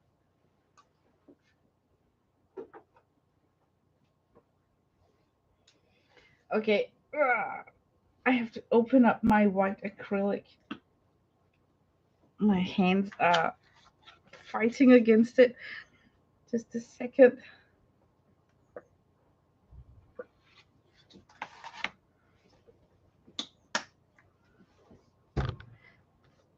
Okay, first of all, I need somehow to push back this face what we're having going on here. We need some white in the eyes.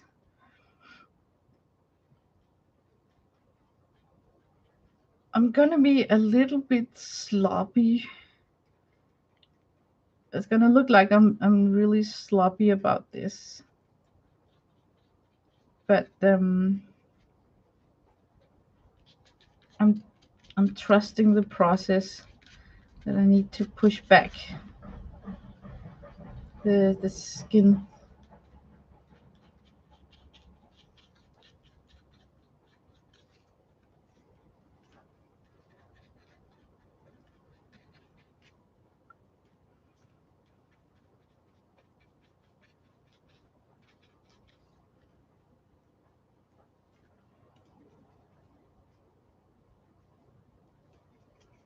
I know, it's gonna look crazy.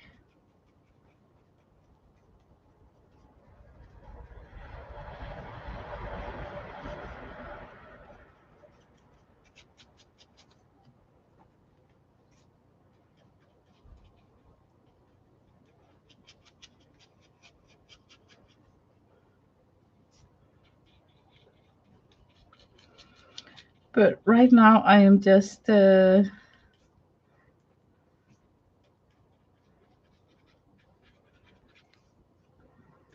I'm trying to give myself. I can't even talk. I can't even talk. I'm in trouble when I'm silent, okay? And that's because I have like this chip on my shoulder going like, what the hell are you doing? Why did you have to do that?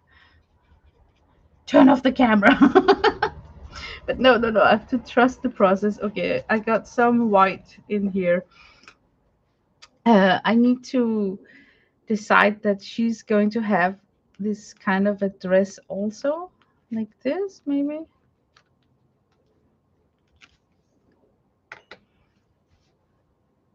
And then.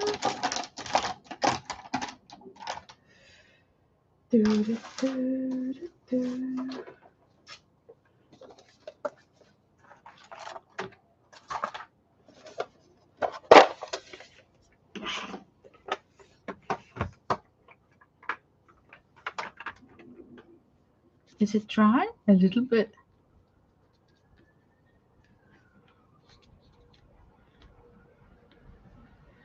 Okay, how does the camera receive that color? That is too. I'm trying to find a color that will be picked up by my monitor.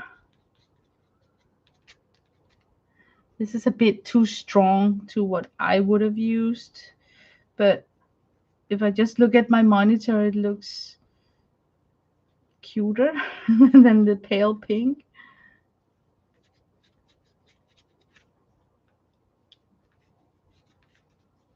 It is some sort of an oil pastel stick I'm using, and I like the way it glides on top of this Deco Art acrylic. And now for the crazy part. I need a shade. I need that dark shade from the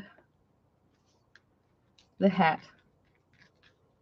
Note to self: don't stencil in the face area. It's like I've been here before, battling an area in a face that I stenciled.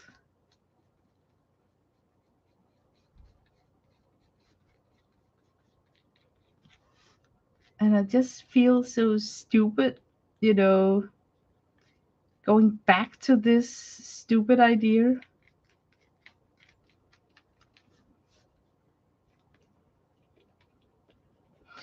Okay, if you're gonna do this at home, don't stencil on the face. Okay, let's color in that hair.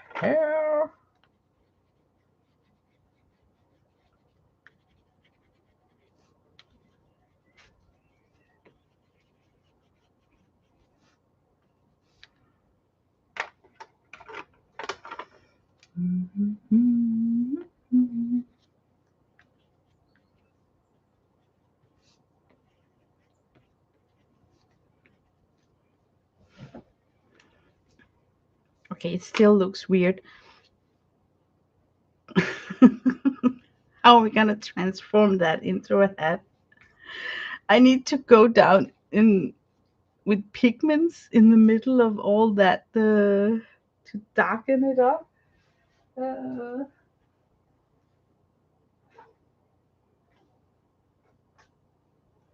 Oh, I don't want to disturb the sleeping cat. You see, my dark acrylics is behind the cat. So I need to see if I can work with this old Arteza acrylic. Will it work?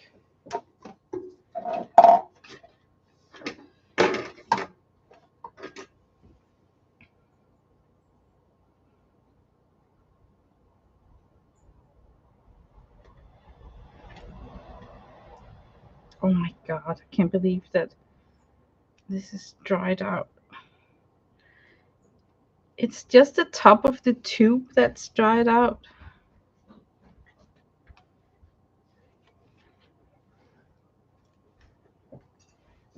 And it's because I messed up the area where you screw in the lid, so it doesn't close completely anymore.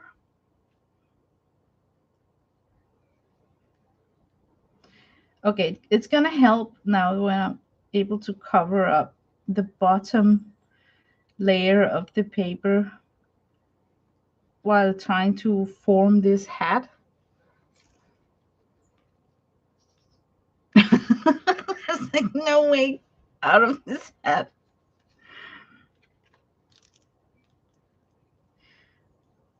I'm waiting for someone to tell me to put a bird on it. Okay, so far so good.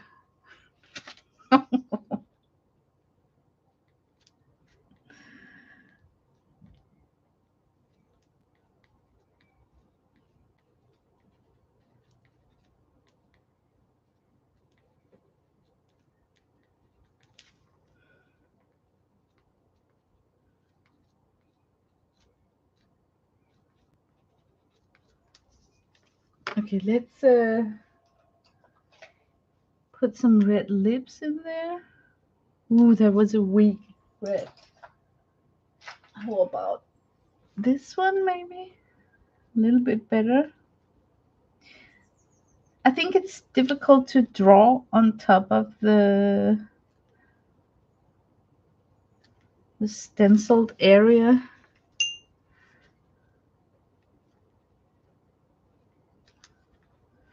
Because I can clearly feel a difference when I'm coming down here in the area where there's like only acrylic paint and not that weird texture of the stencil. Okay, let's get in some sort of shading.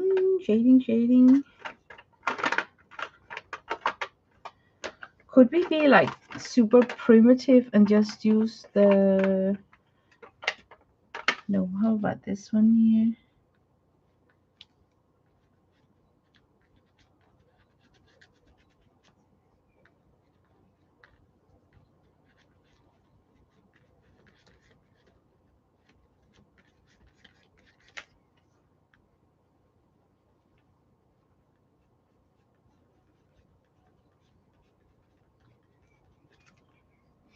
Okay, we got a little bit of shading going on now.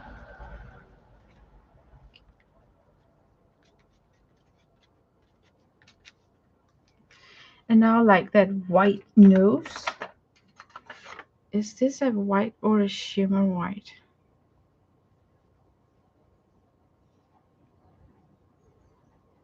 Oh man, it doesn't really say. I have to test it. No, it's not a white. This have to be a white.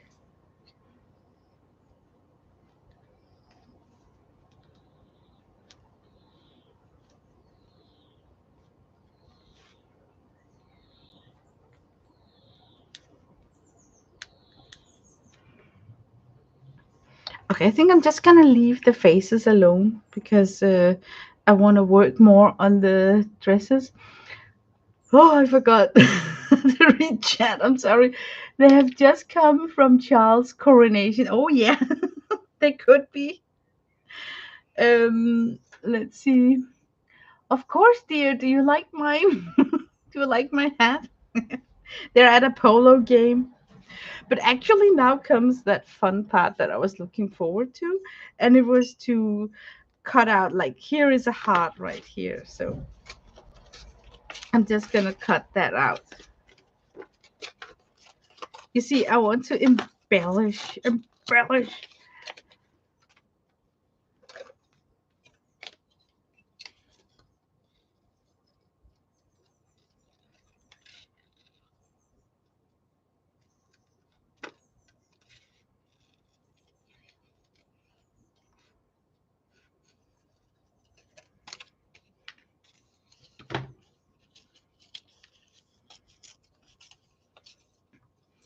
Okay, I am thinking clusters.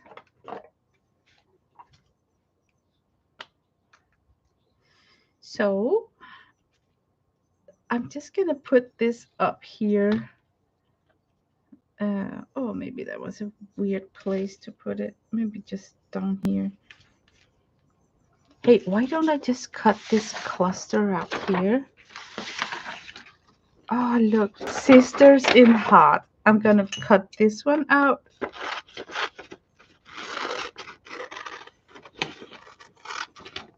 The text is totally blurry. That's a shame.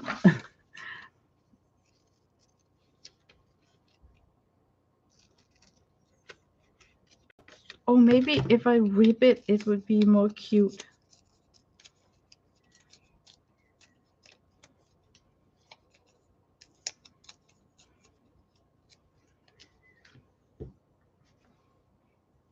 Yeah, but at least I got my text to paste in use today. Oh, where to put it?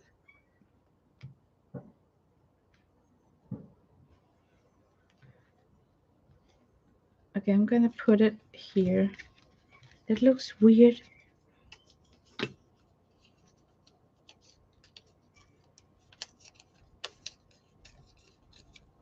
I think this one could be on this girl here instead of some sort of a top or a blouse.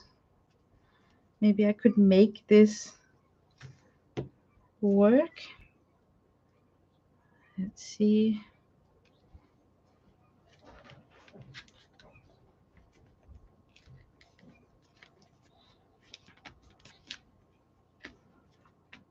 Maybe the thing is to just keep on collaging, like keep on adding.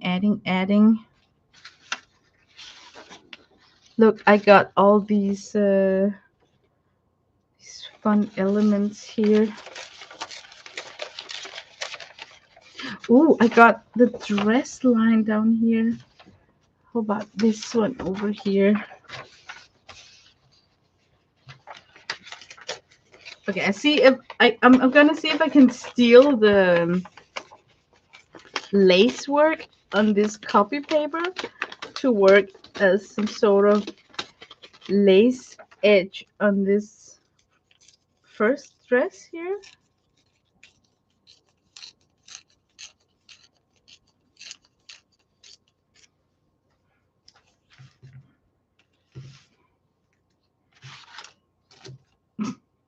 Oh my god, what a mess. Are you guys still here? You're still here. I'm gonna remove this that I glued a little bit up further here. Oh, I need to be reattached. Oh my god, did you see how sloppy I suddenly got when I looked at the clock and realized that there is like 8 minutes before Bob Owen goes on? Ugh. I wish that I could finish it off more so you kind of would understand how pretty it could end up if I finished all the clusters. I really would adore something right here. Like, do we have some sort of a tiny, tiny heart? Mm-hmm. I'm going for a tiny heart. Maybe I can cut it out myself.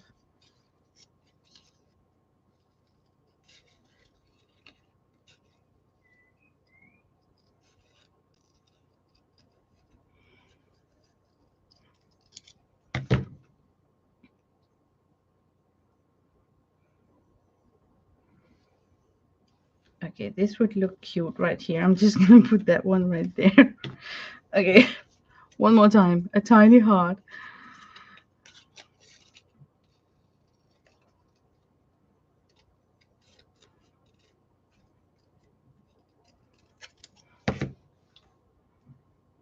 Oh, I'm not even looking at chat.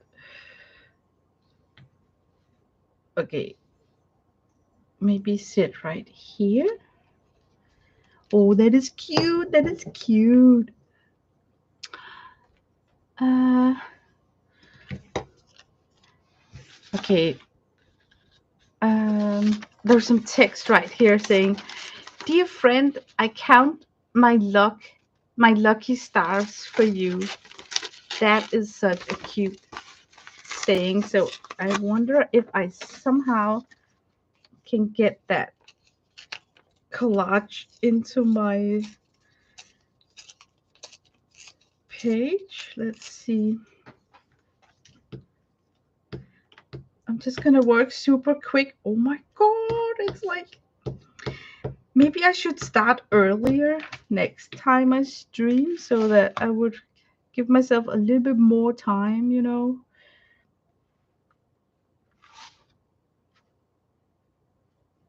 Oh no, I can't even decide where to place it.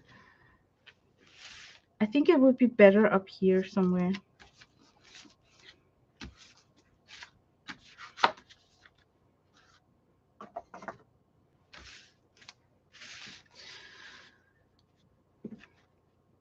I want to work so much more on this area here and on the dress itself.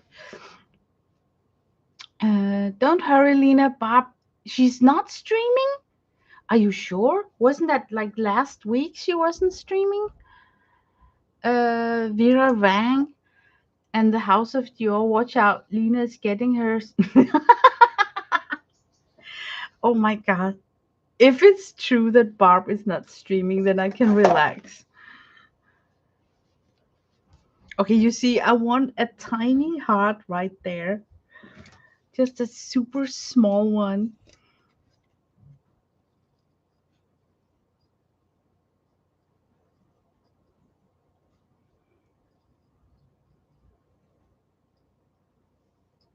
Oh, shoot. This is a tiny, tiny one. It's so cute.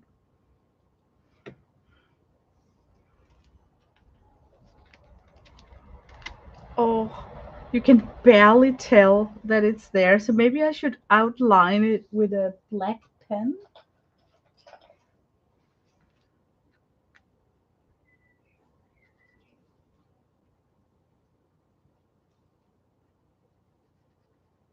There, now you can tell. Oh, that looks so cute, with that black outline.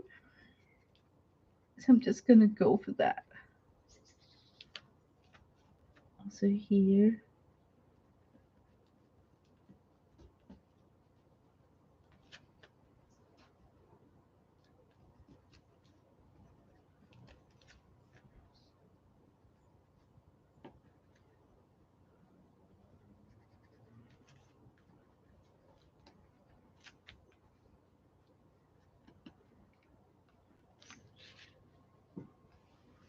Yeah, it's getting better and better. I still don't like that hat thing going on up there. Maybe I can collage my way out of that hat nightmare. Let me get some flowers on that hat. It looks horrible. Um, okay, assuming that I don't have any other pieces than this, so I just have to work.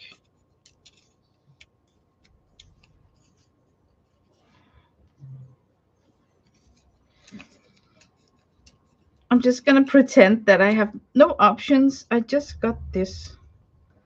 That sometimes makes it easier for me to backtrack a bad decision.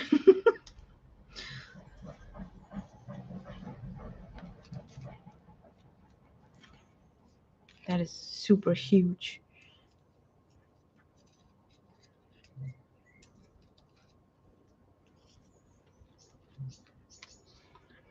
Okay, it have to work. So we already decided that, right?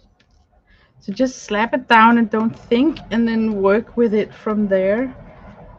And then, because they are bridesmaids, I also have to embellish the hat over here with some sort of.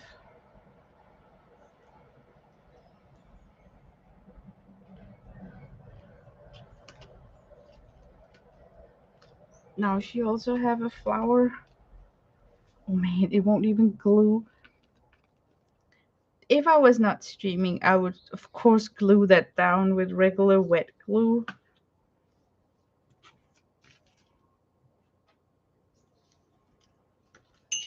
Is this dry up here?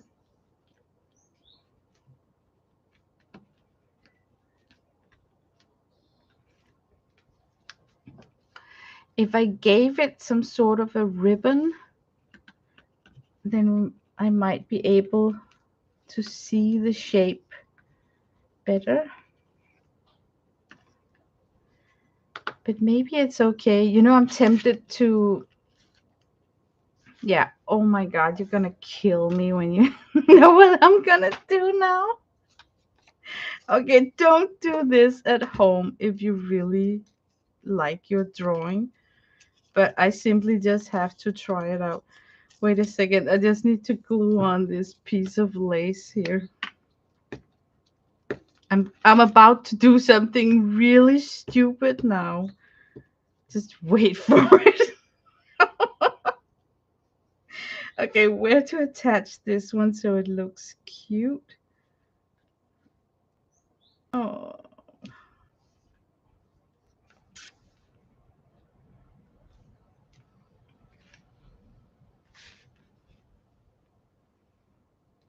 oh shoot. I keep wanting to reposition. I can't reposition that one. That is too late. Okay, wait. Okay, this could be a collage belt. And then we could also have, if we are lucky, some sort of belt right here. Um,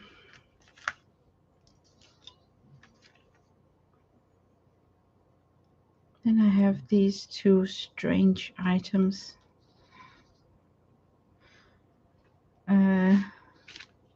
Okay, I don't really know where to put this. Up here. Okay, for this to work, I just need to clean my hands. Hi, Dawn.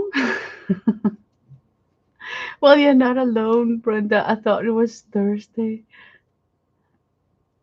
Oh, she went to Colorado for a week. Okay, so I'm just gonna continue streaming. You know what? I got my notifications on, and I have not seen any notifications from her either. So I'm just gonna trust that she's not streaming. Guys, I'm gonna do something really stupid, but I need a very creamy oil pastel to do so. So I'm just gonna get off my chair and go grab it. It's elsewhere in this room. Hang on.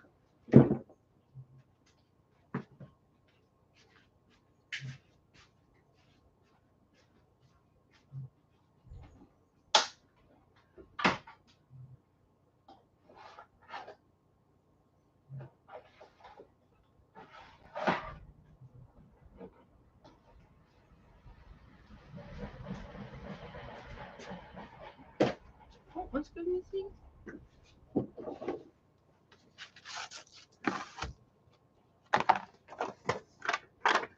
I'm just gonna remove some of my stuff to give me more space.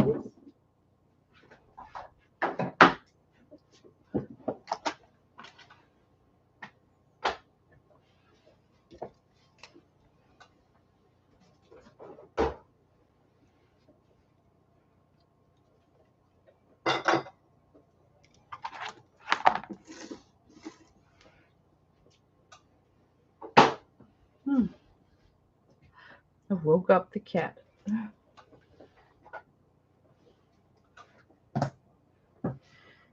Okay. I need. I'm trying to clean up my area just a little bit. Okay. I want to smear like a freak this very creamy oil pastel, and then in doing so, I am going to ruin the whole drawing or making it have a very special look that we might or might not like. That's the plan. Like, this is what I have now, but I'm not content. Somehow, I feel that this is bothering me so much that I need to do a distress look to the whole page in order to love it. Does it make sense?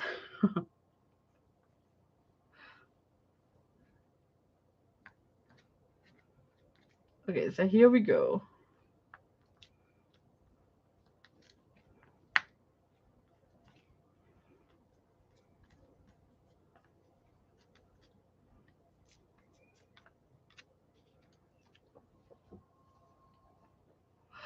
Let me think about the color.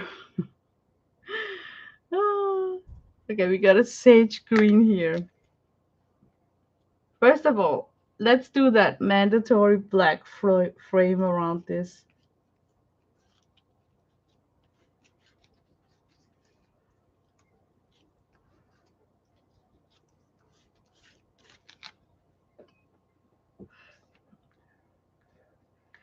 This is oil sticks from Sennelier, and they are quite creamy.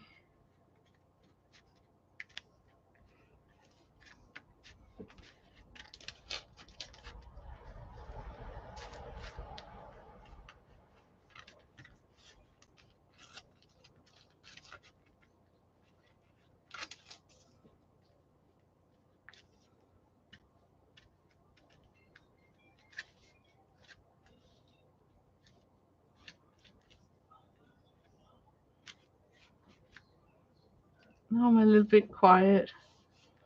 Uh,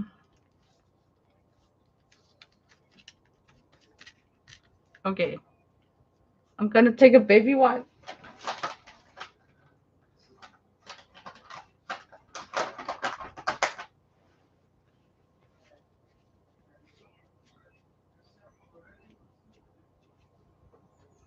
Oh, thank you, Brenda. I don't think so at the moment, but now I'm ready to destroy it. Okay, we got the sage. I need some. Oh God, I'm gonna hate myself for doing this. Yeah, I need some of this.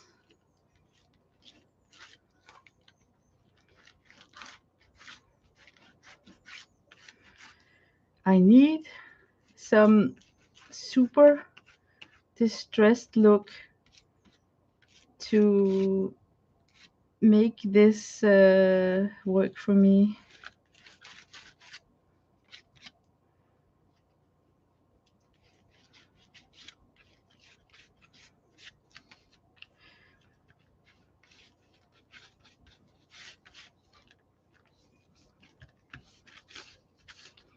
Oh, it feels so wrong to do this, but I just want to muddy up the whole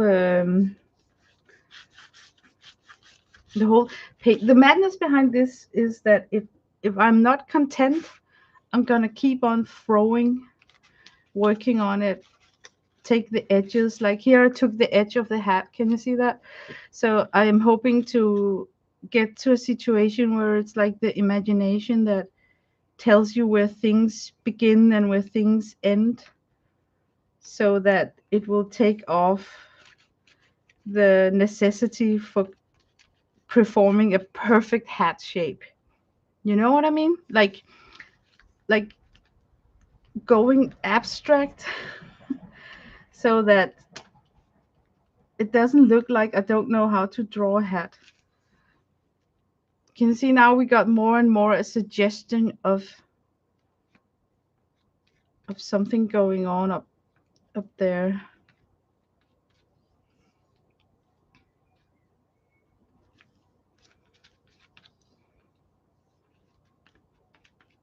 It's a good thing to do if you don't like what you've created. You're not gonna look at it anyway later on, I think. So you might as well just mess it up and get something completely new. And that's what I'm trying to achieve with this.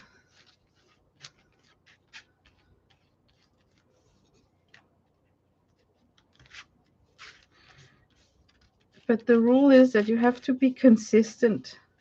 So I cannot just do it in the area with the hat. I need to do it everywhere. And that's like the bad thing, you know?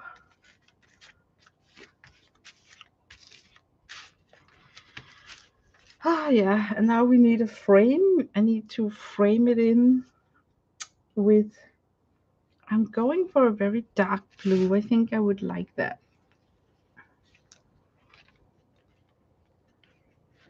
And then on top of that, some of the black.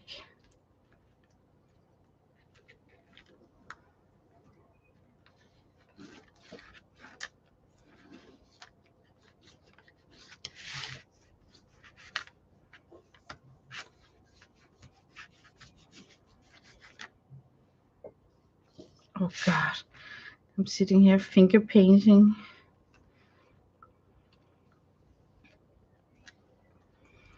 a little bit of the black.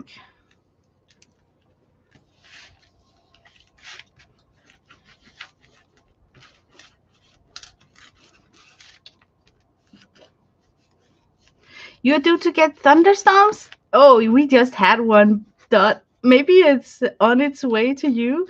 Maybe that's what we had, that's on its way to Britain right now. It was so perfect. Dot, I'm telling you, like the ground is smelling of this freshly rainy,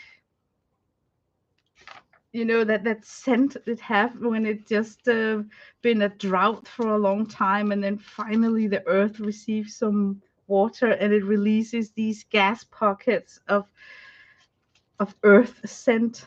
It's just wonderful. Love it, love it, love it.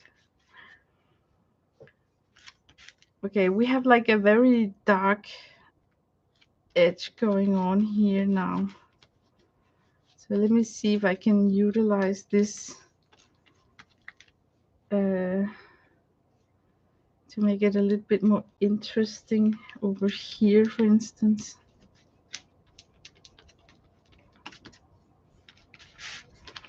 Yeah, now it gets more and more like painterly, but still with the risk of messing it up completely.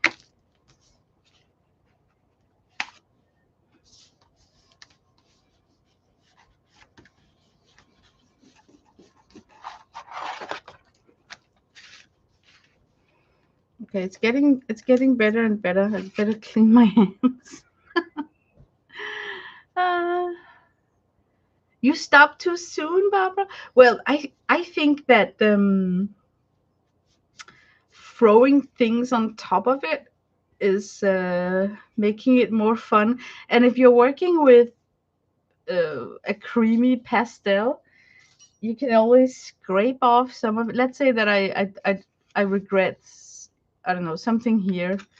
Can you see how I can scrape it back?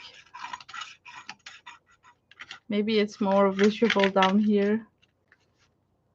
So it's not like you messed it up with a dark tone and now can't get the white back to your page. You always get a second chance with the oil pastels. It could be nice with something. Okay, let's think about the bright. The bright. Where do we want the bright colors? It could be nice with some sort of highlight, maybe right here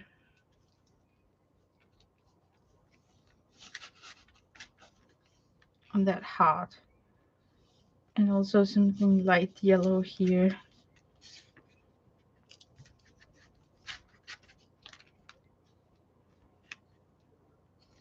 And maybe up here, just that corner there. And then I think I once had like a golden stick. Hmm. Okay, I'm gonna go back to my stash and look for a golden stick.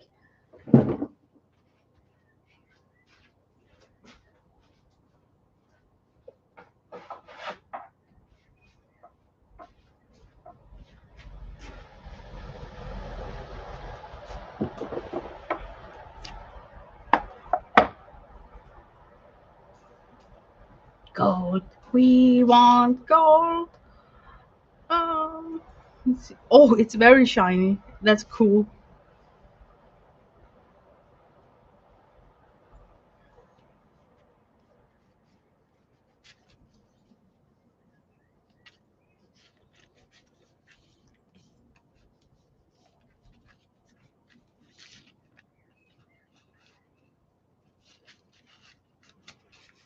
Oh, it's got like this nice luster. Maybe up here a little bit on the skin tone even.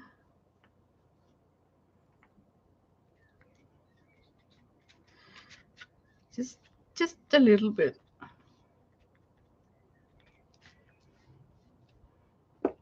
Okay, and now that killer red lipstick right there.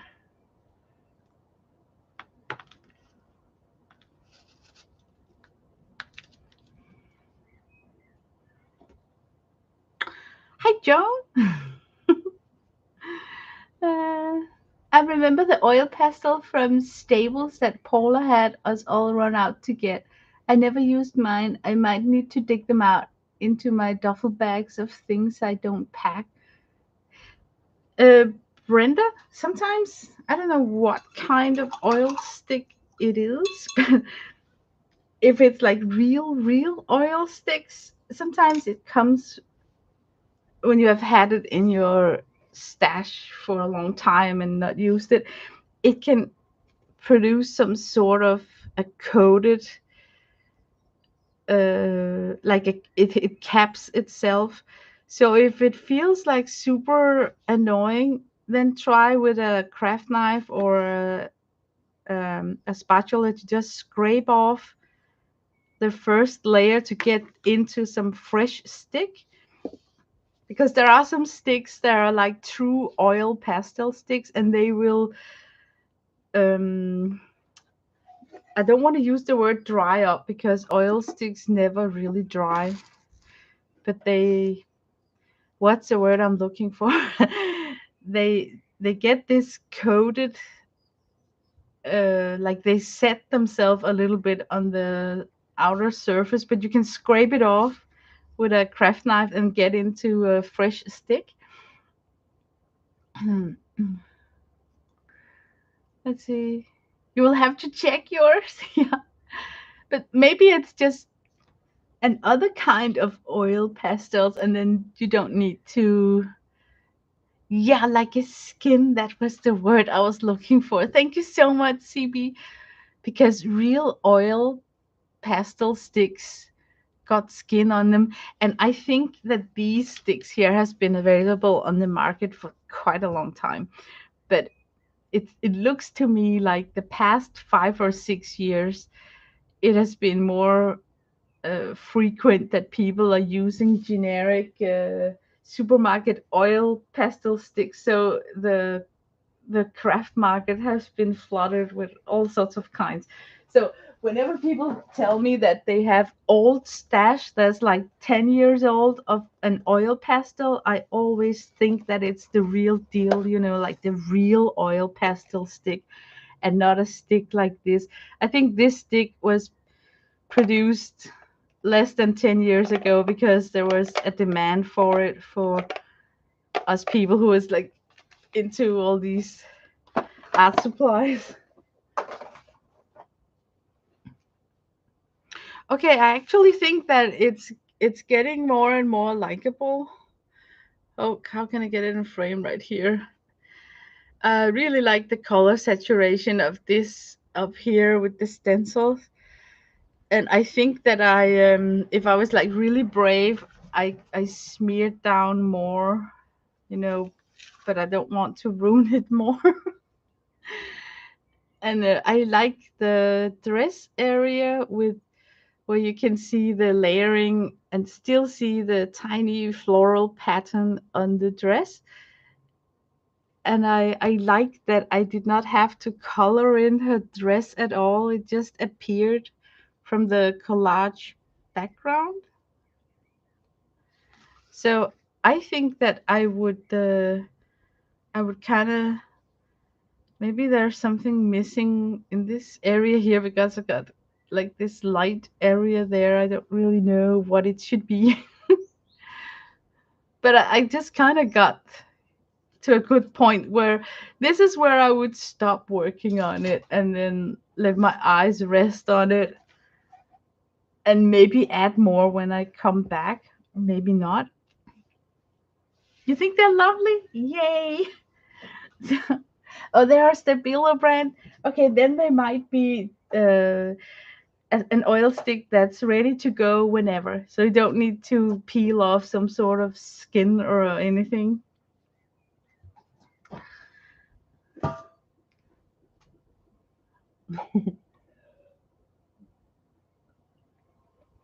Okay, now what?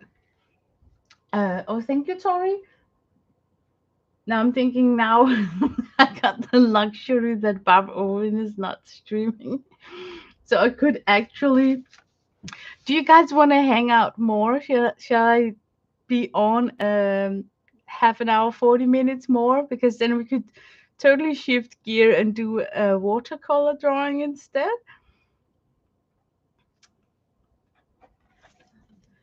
Let's see. I like your beautiful girl just like they are. Oh, thank you. Okay, you want to see more? Okay, because I got something of that I want to try out. I need to go run in and get my sketchbook. So look at the flower while I'm gone.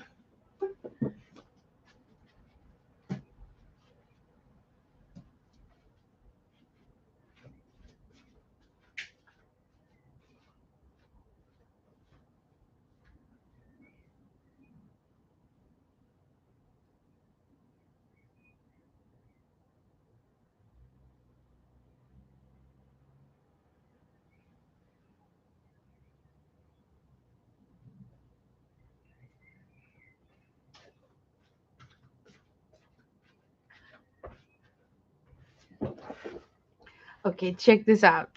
We need to experience more this style right here. Remember on my last stream where I talked about what happens when you do an abstraction and then glue in images that you collage in, how it totally elevates the whole abstraction. I think I fooled around with it here, also played with the frame and stuff. So I want to experiment more about this craziness of collaging on top of watercolor drawings. I have never done it before besides these two pages here, but I want to play more with it because that's just fun. And I have never collaged on top of my watercolors. So for me, that's just something I need to play more with it. I need to test it out more. And it was so effortless. Like it didn't. It was like a no pressure kind of watercolor painting because it was so liberating. Just doing abstraction, and then depend that you find a sticker or something that you can glue on top.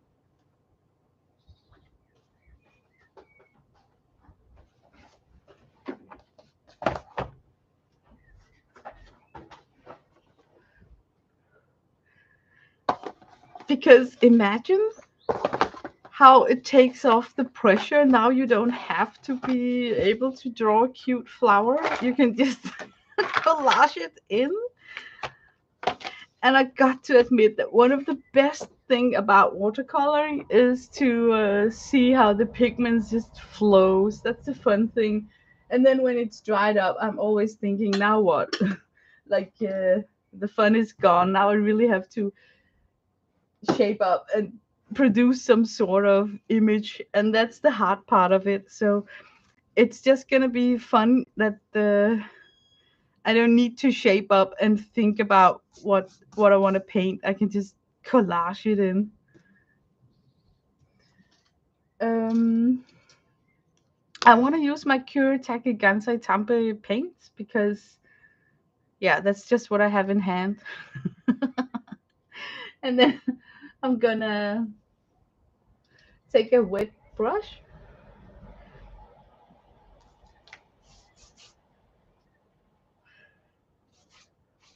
I'm going to wet down my page.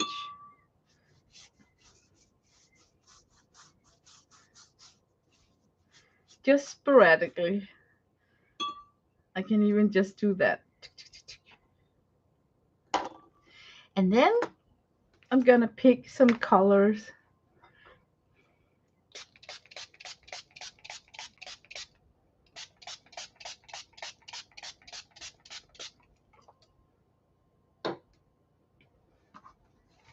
I feel this is upside down. Okay, where to start? I'm going for flowers, so I think just gonna start with some kind of pink, and I'm simply just gonna let it feather out.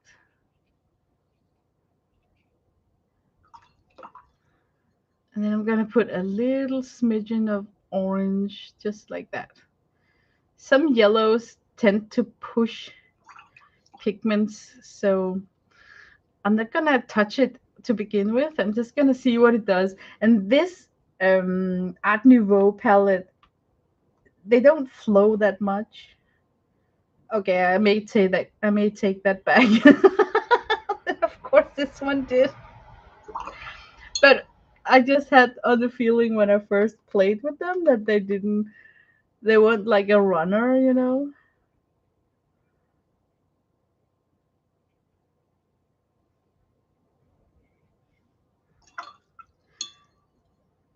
Okay, this is for me. This is the fun part, where you get to just put in color, see what happens. And it's going to be like an abstract, so I'm not worried.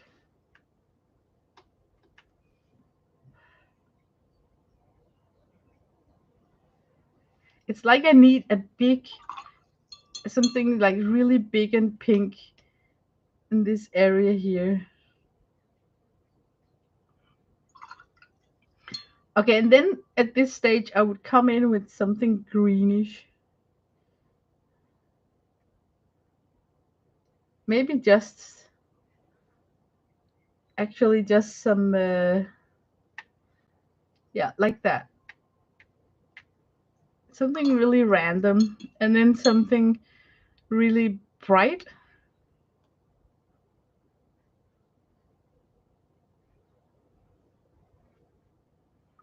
And then I think I should switch my brush because this is carrying a lot of water. So I'm gonna go to something lighter. Hmm.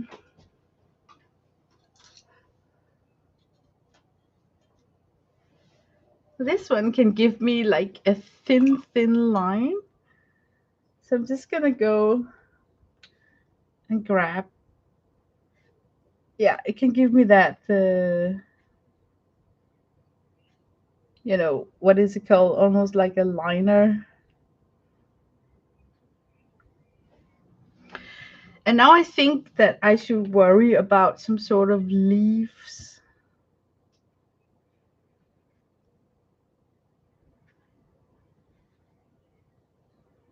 And it's still like super abstract.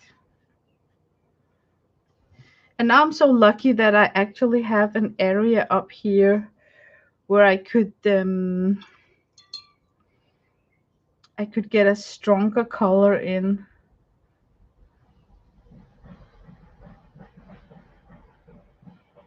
Just by mushing here. I'm not so sure that I just want to saturate because now it's drying up like really soft. So I just want to give hints of really strong colors. Okay, to get that kind of really deep depth depth, or what's it called? I'm coming in with black and it looks scary. I know it looks scary. But I mixed in some black into this greenish color, and it's just to give me that very deep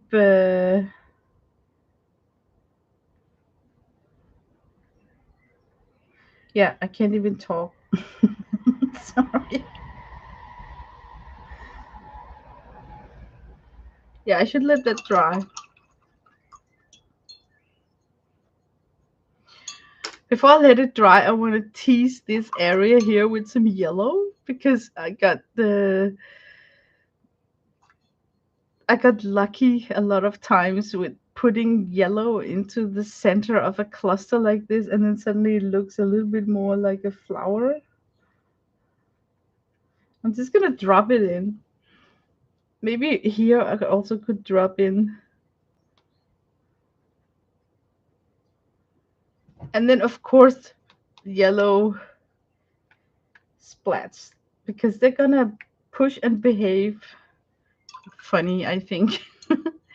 I think I want more of that purple mauve um, in splatter form up here. Maybe down here where it's still wet.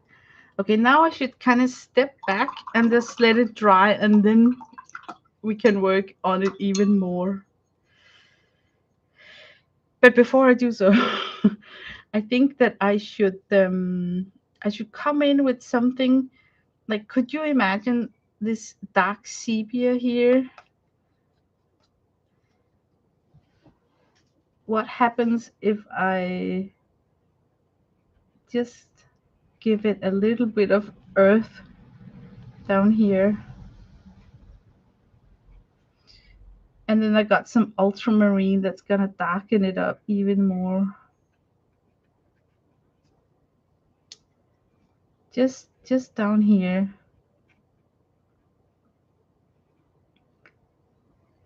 And it's mostly because I just want to sort of ground it so that this is totally like the bottom of the, you could say, bouquet.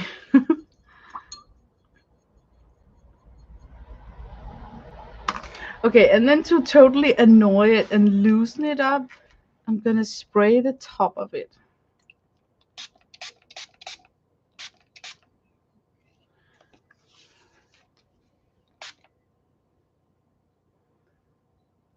Because only water can make it flow in this crazy direction here.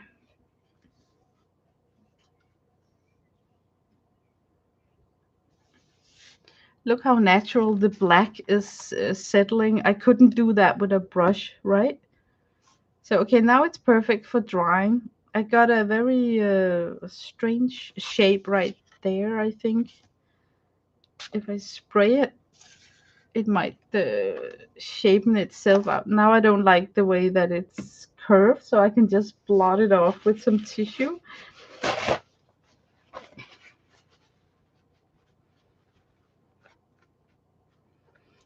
But now the shape is more like organic in a way. Okay, so I think I should let that dry and then see, that's like the first coat, and see what the next coat is going to be. That could be like more specific with more stripes. So now we got that blurry soft look. Now I think layer two could be like more specific shapes.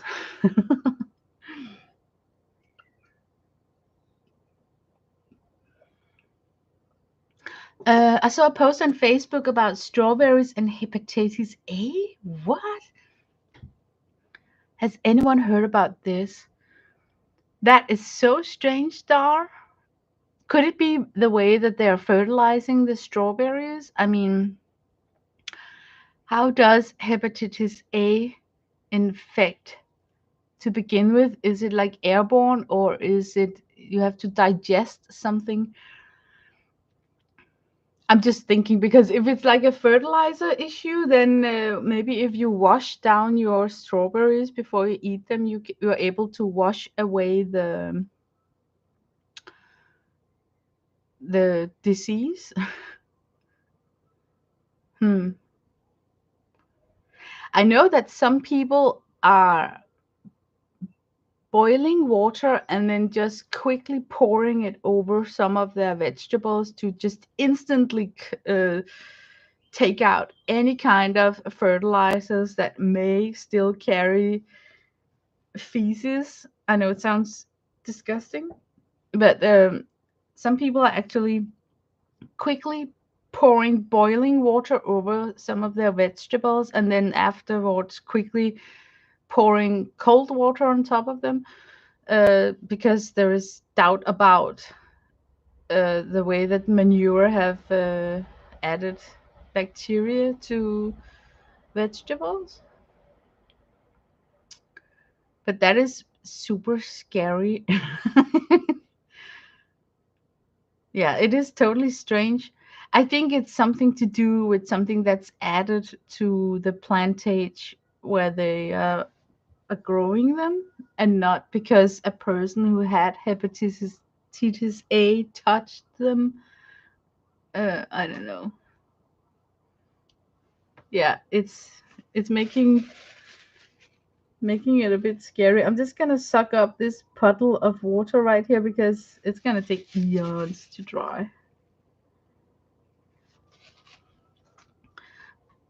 I'm trying to let this dry by its own, so, and then there comes a point where you can see that the shiny surface of the paper has still got some sheen on it. But there comes a time where that sheen sort of is soaked up. And then I think it's okay to hit it with a heat gun, because then you wouldn't move it too much unintentionally. But for now, I got too much sheen up here. So there still is a water tension up here. I'm just gonna wait. Gonna be patient and wait a bit.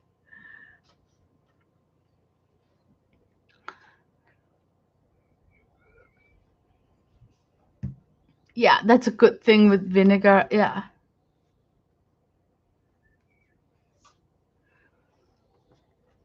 But that just sounds super nasty.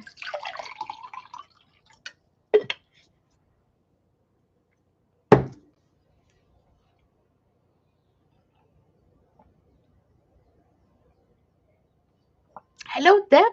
Sorry I missed you.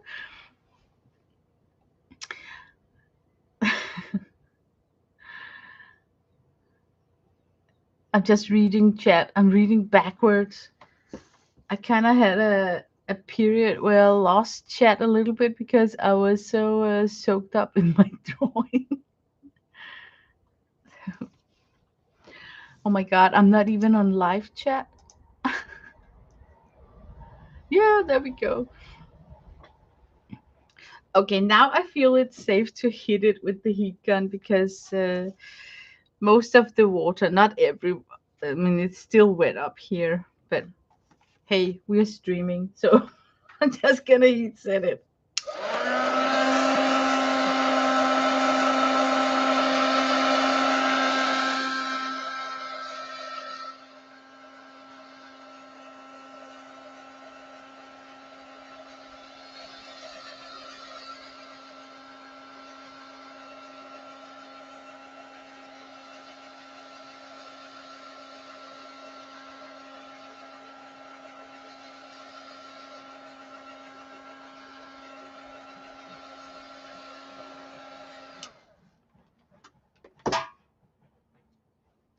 Okay, now I want to come back with this brush here and make more of the strokes. I really like that we had stems. We had like some stems going down. And then I think I want to explore more having these, maybe they could,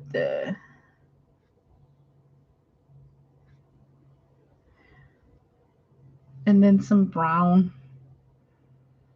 stuff coming down here.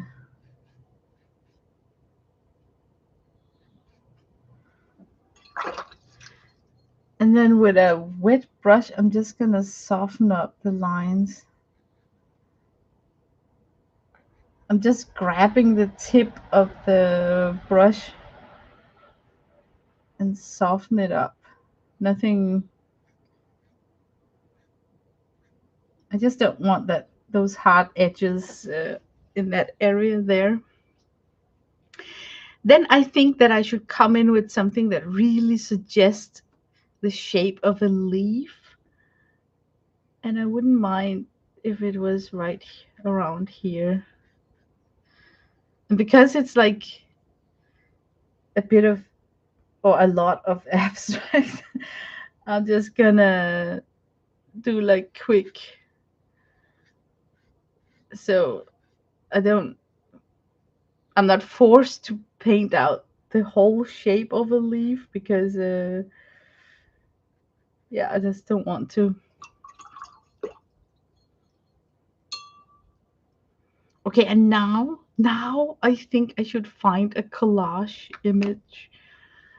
Yay! Let me get my sticker book.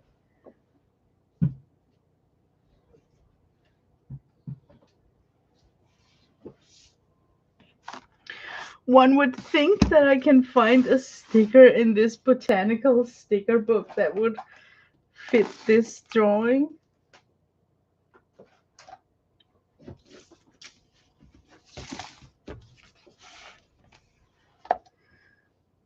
That's a strange light I got.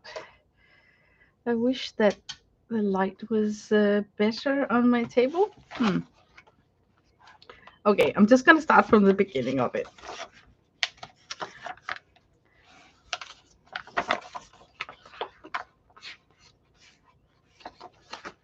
I'm looking for a rose or just flowers that I can collage into these areas here.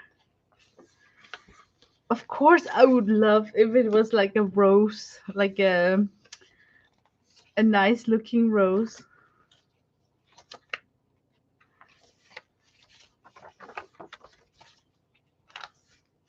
Oh my god, so many blank pages. Okay, these are not roses, they're like orchids. Uh, I'm hoping for like this big chunk of flower.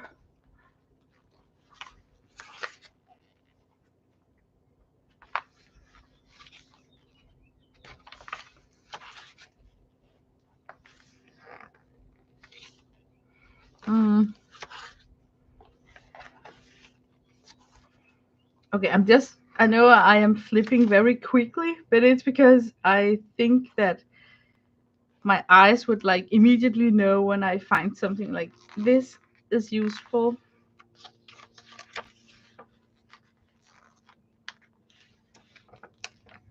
I'm just gonna take this one out.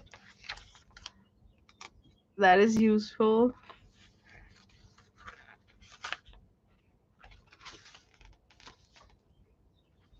That's nice too. That one is too small. Okay. That one right there, that's not stupid. I only need like some of this shape here, so I'm just gonna cut it.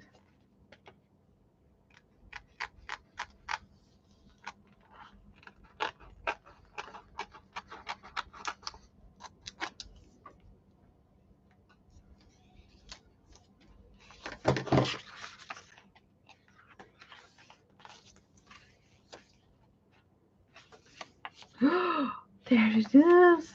I can use this one.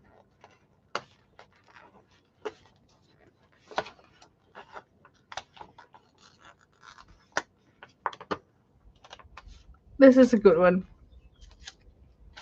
Okay, I'm gonna keep on flipping.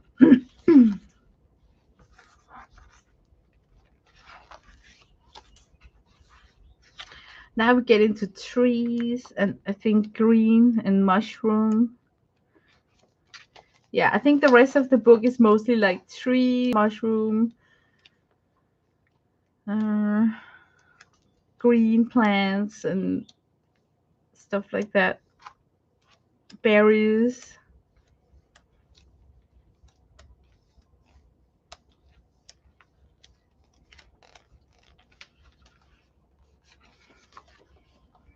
Okay, it's good enough. We can work with this. Okay, I want to fussy cut out this rose right here.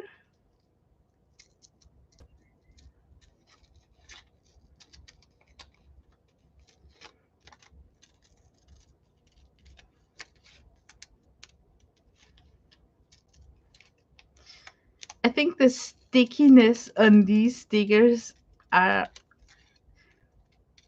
so limited or not sticky, non-sticky that I can gently audition it on my drawing and then remove it. So I'm able to lift it off and then reposition it.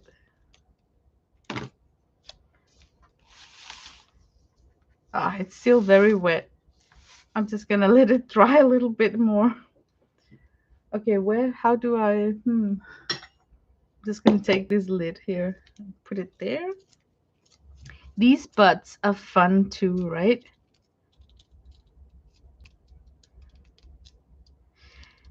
Or maybe they are stupid because I'm not able to fussy cut all the white off. So maybe it's gonna look stupid if there is like traces of white inside this sticker.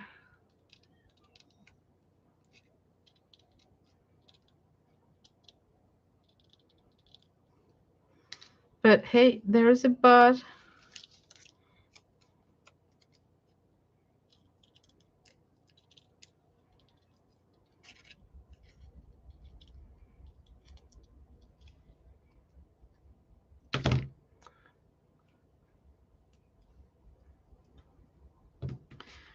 Okay, Now when I'm fussing cutting this spot, it looks like nothing. Just look like a round shape. But maybe it's useful. We never know.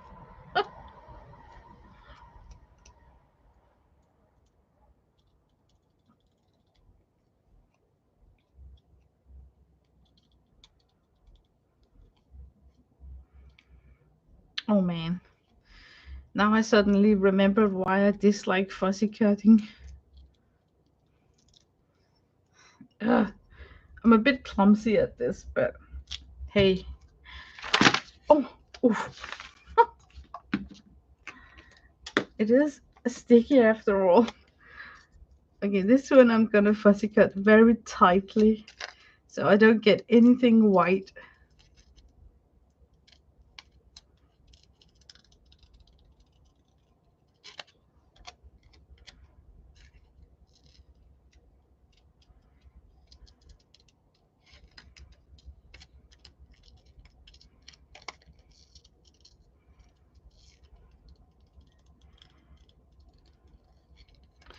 Yep.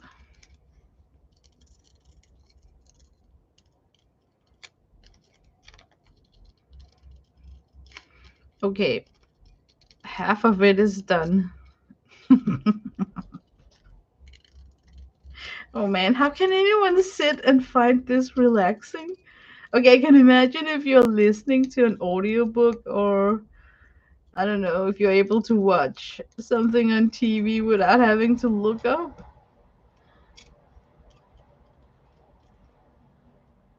Okay, as good as it's gonna get. And now the last one. Are you ready? Are you ready? Oh dang, there's a lot of curves on this one.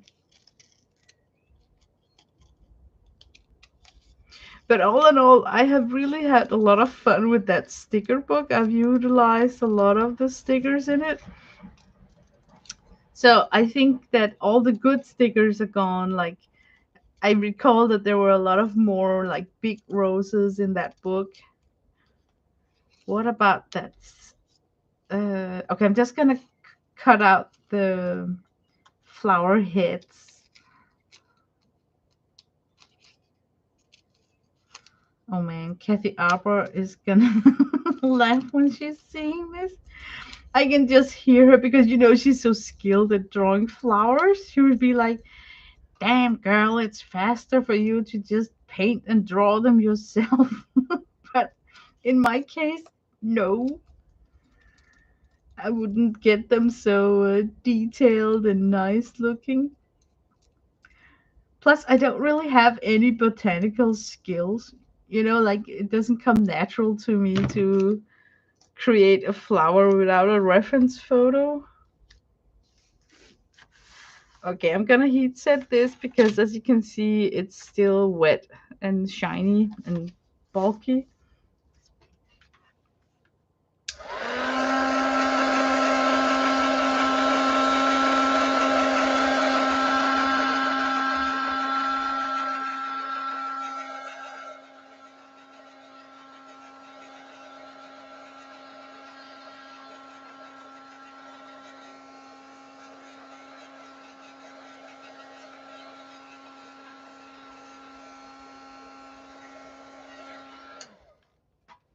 Okay, now comes the exciting part. How will it actually look when we start pasting in these images right here? Oh man, stay down. I think that this looks like it's looking this way somehow. And this might be up here. And this could be. Can you see how this one might be too much somehow? So if we go by the rule of three, like you know, maybe we should work with these in this cluster formation when it's done. I can see that. So now I need more saturated dark colors here to hide the, what do we call it? Yeah, to hide the collage elements. So what I would suggest is to super go dark with the black.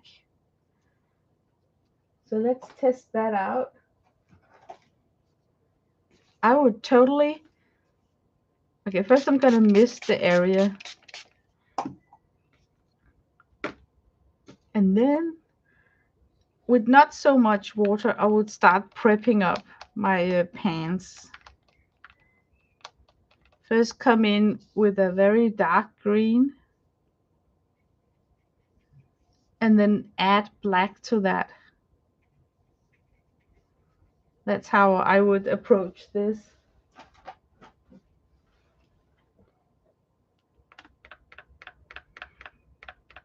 I'm trying not to wet my pans so much. Pans. Oh man, my English sometimes must be really funny for you guys to listen to. So I'm sitting here with dry pans. Um, so I get a really saturated brushstroke. I like when it ends in like I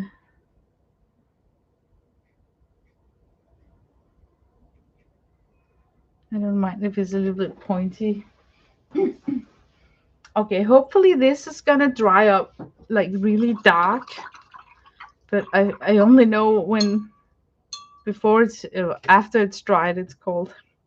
Now it's really wet.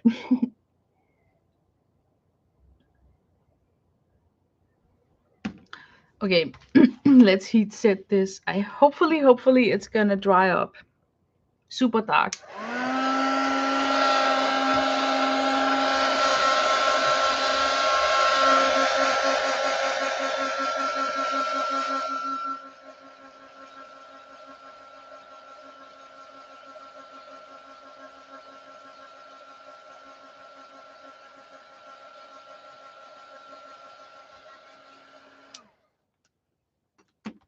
Okay, let's go back to the audition here. So this could be here, and this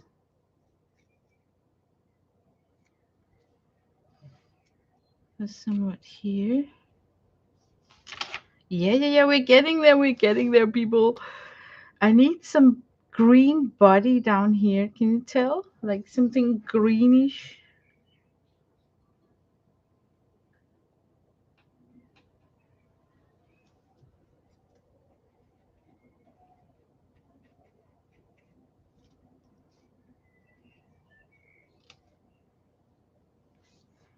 Yeah, we are so close to be ready to glue them down. Okay, I'm gonna get my wet glue so I'm sure that it really sticks to this rough paper that's got a little bit of texture.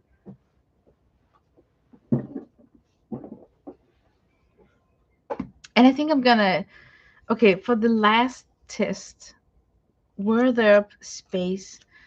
I don't know about you guys, but I just think that this would be too much. It's just so artificial looking, this one. Except, what if it's layered on like this? No, it just looks weird. Hmm. What if this color right here is stronger? Let me try and the reason why I am misting it with a sprayer is to avoid as much as possible as I can some sort of blooms. Blooms are okay, you know, it's not like terrible to have them, but if I could work without them right now, I would appreciate that.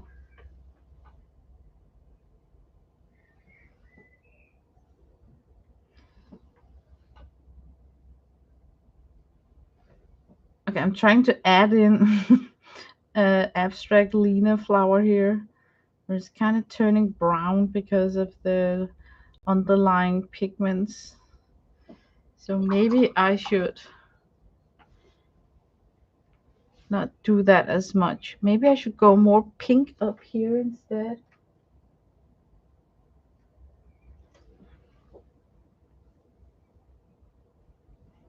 Ooh, that was like really dark, really bright.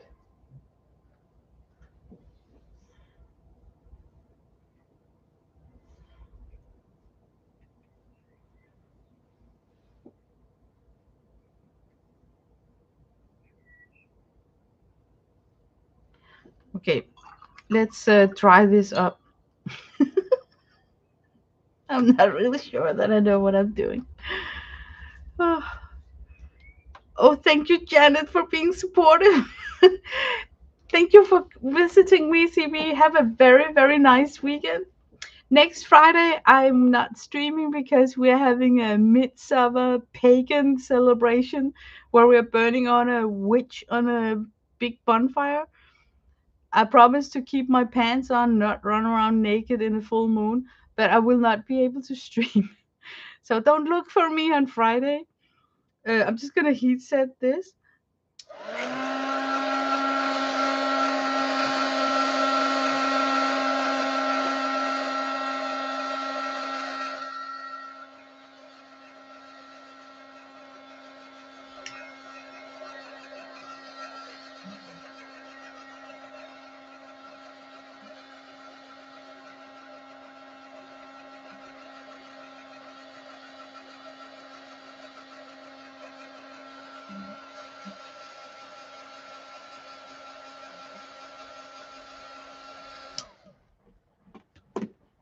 Yes, Tori, we are burning a doll looking like a witch.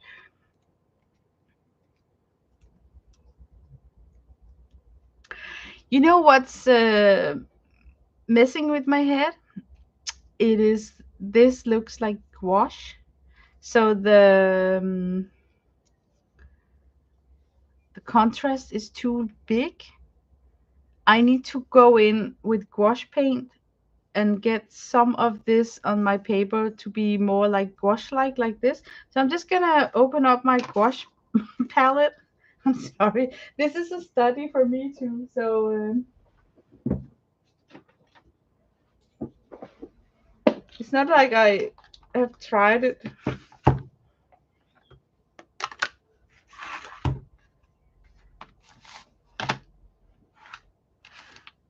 I have on the feeling that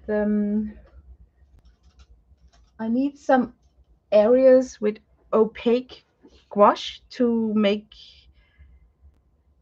welcome these pasted collage items even more. So what I want to do is I first want to ensure that I got super opaqueness by putting in some white, and this is so freaking scary where to do it. Like I'm just gonna do it here because that's kind of the area I am messing with. I'm putting down white first and hoping that the underlaying watercolor will grab it somehow. And it does. I can see that it's discoloring the white gouache, which is super nice.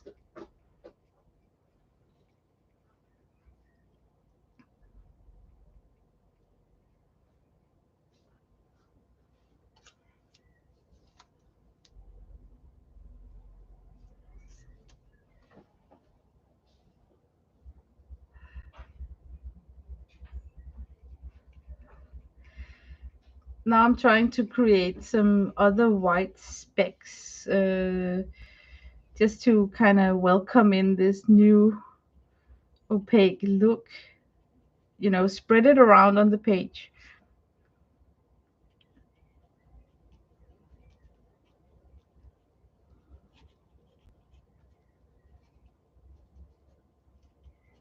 So right now I'm just thinking highlight with the white gouache.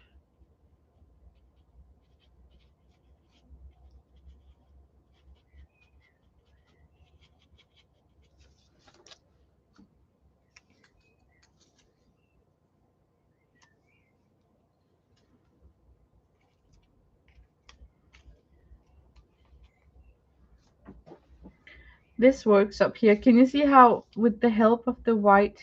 Okay, I'm gonna marry it. Yep, we're gluing it down.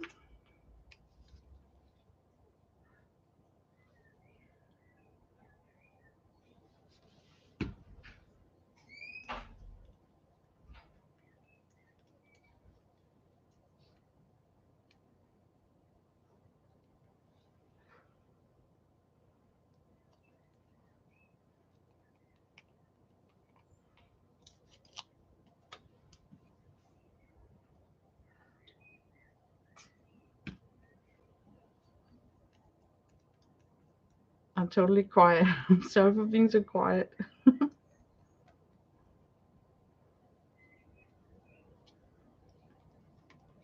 Okay, no regrets. I like it. Our little faux abstract. Okay, I also need to glue down all those small dots.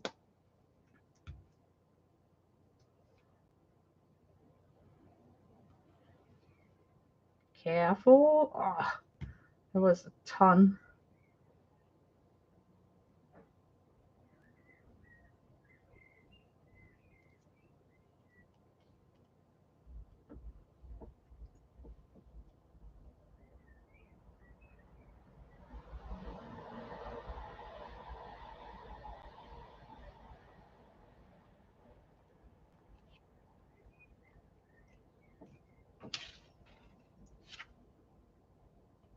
It kind of helps having these tiny crazy buds.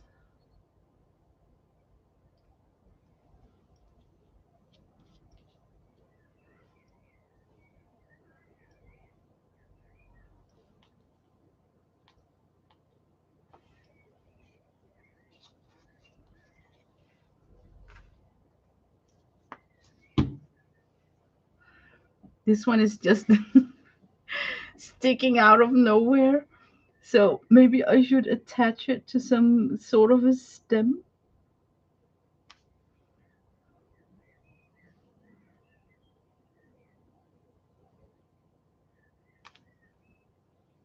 That looks like it belongs, right? Okay, let's go in with the acrylic and mess with the edges of the collage pieces to make it look like it belongs there.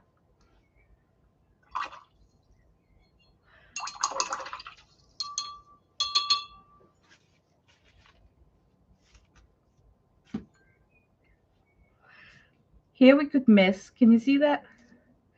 We could go in. We need some sort of a dark green, so I have to mix up a green. And green is like yellow, and then something blue. I got this Prussian.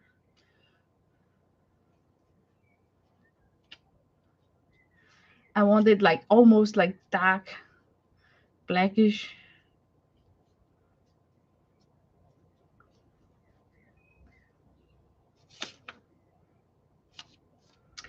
Ooh, where to hit it? I think I should hit it like.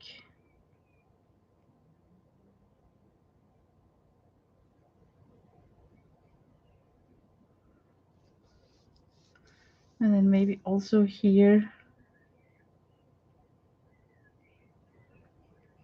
I'm just gently hitting the collage pieces.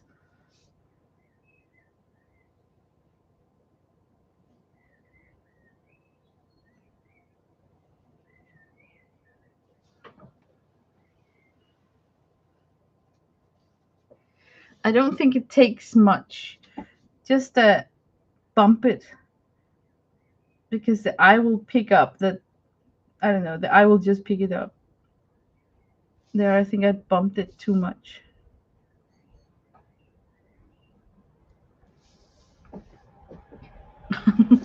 Sitting here with this.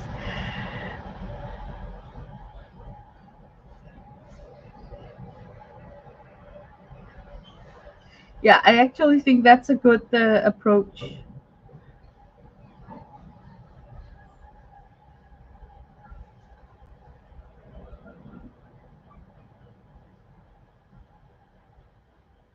I'm just bumping into the flower. Let me try and be like really random about it. Okay, it kind of married it together. It's very dark. What's wrong with my light? Oh man, how can I brighten it up like this? Okay, let me investigate this light situation because you are just seeing black, black, black. It's not black. It's very there's a lot of colors in this. If I turn down the light, will it readjust? No. Oh shoot. Okay, I think I should have I want it to show up on stream how it there is a lot of colors here. Okay, what if I lift off some of my colors so you can see what I mean on stream?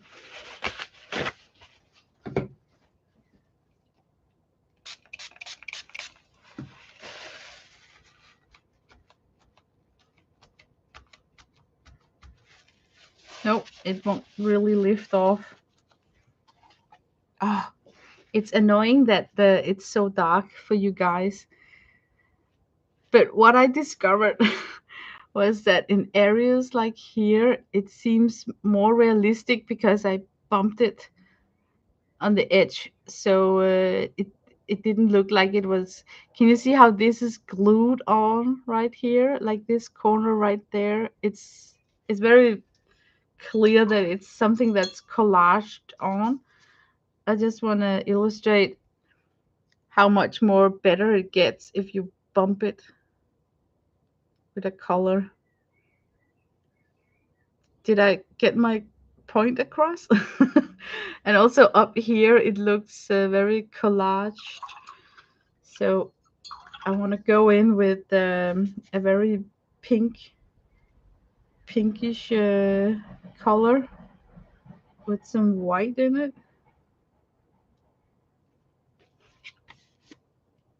And then I'm just gonna bump those edges. I'm not even painting anything. I'm just letting the brush, just touching it.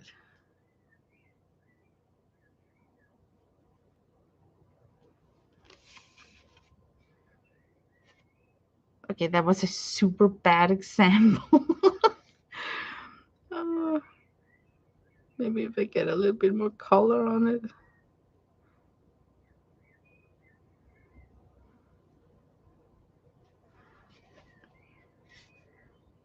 Okay, to me it looks better from where I'm sitting. It doesn't look so pasted in. So I think this actually could work. But do you know what's funny? It's fun for me to do the background because it's so loose and fun. And now where I just realized that you can just collage in real items that will elevate the whole thing to look like something I created myself. I actually like it. I like it so much that I would even send it as a card. That's how much I would say that I would put my name on it. I don't think it's cheating, because if it makes you be creative, then hey, it was worth it, right?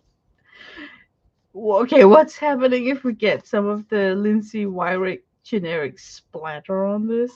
Ooh, I would pick this dark blue color for splatter and let it mix a little bit with this green. So it's like a different tone, but it's just like light bluish.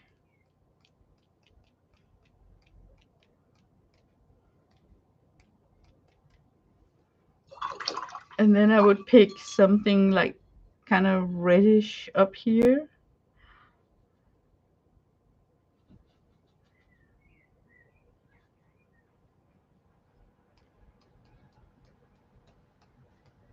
Not too much. And something yellow. There's something likable about yellow splatter. Just a little bit. Yeah, I would call it done. Oh my god, guys, you gotta try this, man. You gotta try it. It takes like only to find the collage images. I like this a lot. So that was fun, right? You're gonna try it? Oh, great, man. It's very rare when I stream that people want to try out what I do. So, but I really think that in these sticker books you can find appropriate sizes that will work for a bouquet. I also got this sticker book here where sometimes there are some nice big flower heads, like this one here was useful, and these carnations. So if you can get like 2 or 3 big flower heads and then just mess up with the rest, I think you're having a good start. Now I'm just curious. These stickers are so crazy. Like, oh, here you can like fussy cut whatever you need of this area right here. And by the way, did you see how likable it is with these buds right here? So whenever you see a small flower like that one, that could work as a bud in your bigger bouquet. So you don't actually need a bud. You can just take a sticker of a smaller flower and then make it work as a bud.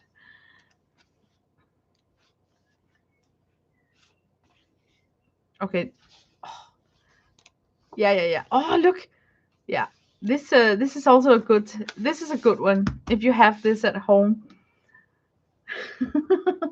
So that's hogwash. Want to be you in real life. Oh my god, hogwash.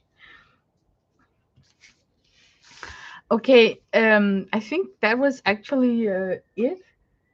I don't really have anything going on. Like I said, I spent this whole week studying the artificial intelligence and listening to professors talking about how our brain is built and wired together, which was like really heavy stuff for me to take in. So, but yeah, I think I'm gonna do, even though it might be annoying for you guys, I'm just gonna do one more upload on my hashtag T Tuesday, rounding off the AI subject, because people are talking and using words like existential threat. It really scares the heck out of me. I think that I should round it off with some findings that I have found this week that kind of calm me down. Calm down, you know. So I think I'm gonna do that upload, even though I don't know if I don't want to upset people. But if you got just as upset as I got when I first heard a new speaker talking about it, you would also, like me, be what the hell, and then try to investigate it yourself. And then you will realize that YouTube search works in such a crazy way that if you search out the scary ones, then you only get to view the videos of those who are uh, think it's our doom and all the negative one. You don't get that the favorable mix of hearing both sides of the argument. And just because I the last 5 days has been studying this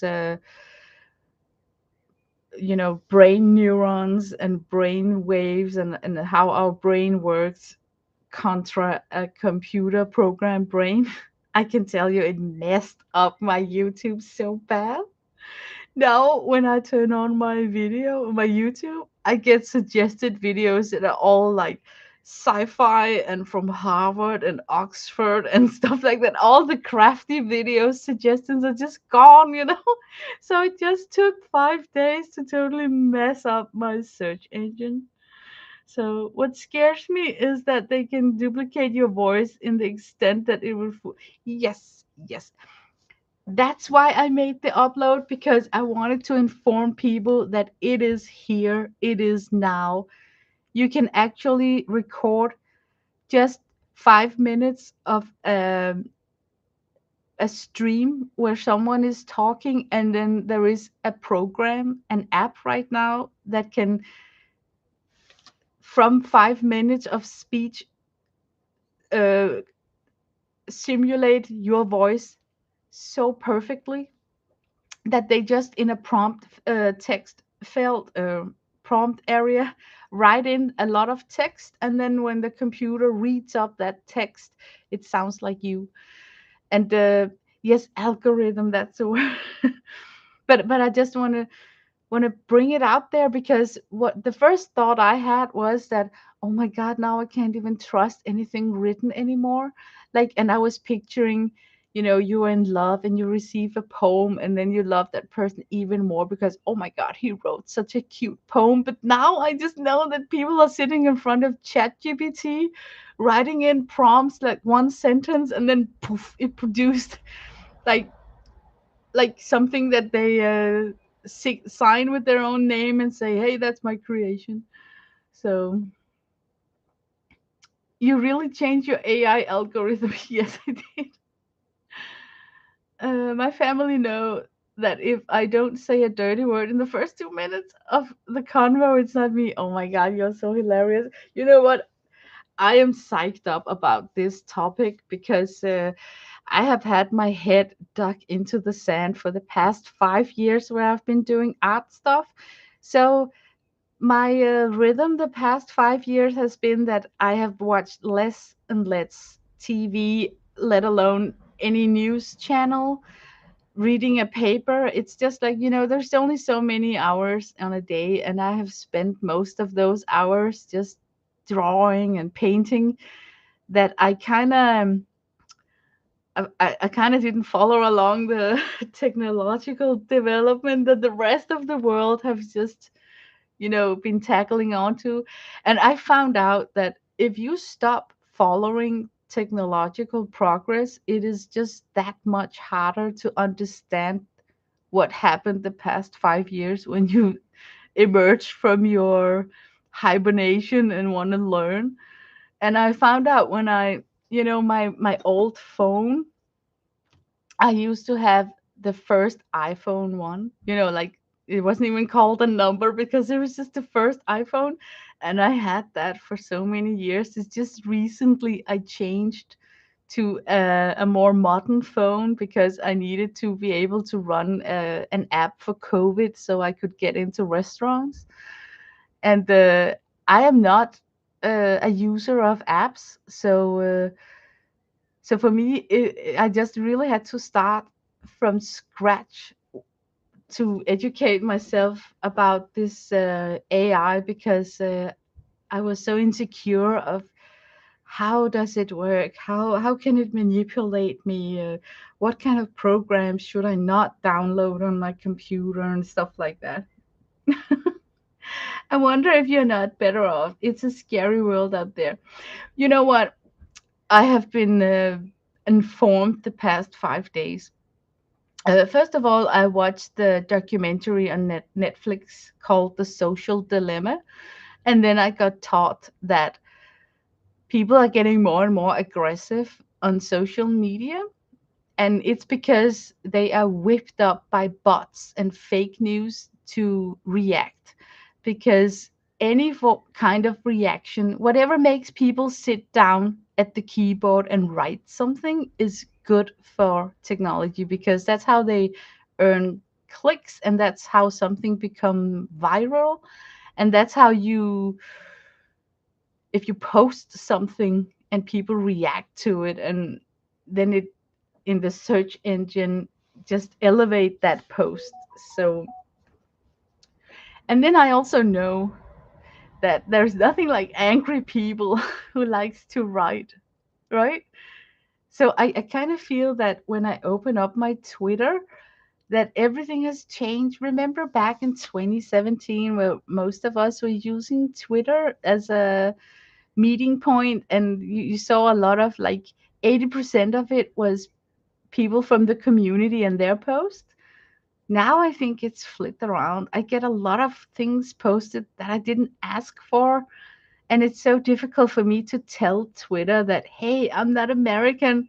So all the internal national American stuff is not that super relevant for me. Not that I don't care. It's just, like I really feel foreign when I'm on Twitter. And I think that a lot of European people feel the same because it's very dominated with American post, I thought, until I watched the documentary for Netflix that taught me that everybody is not seeing the same on Twitter. We each have our own um, news feed. It's like tailored.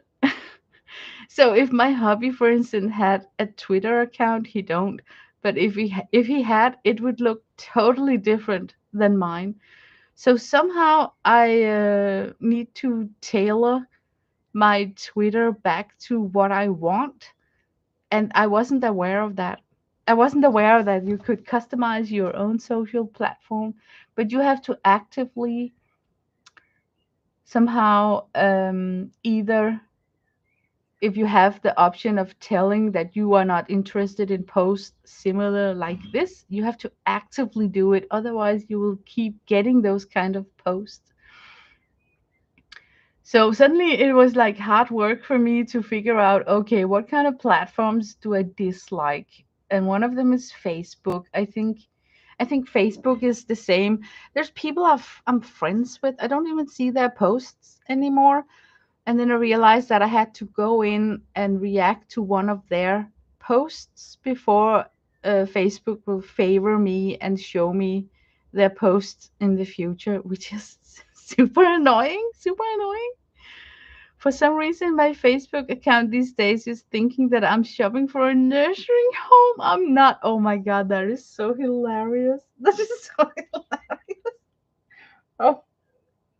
Mm. My social media think that I'm Swedish.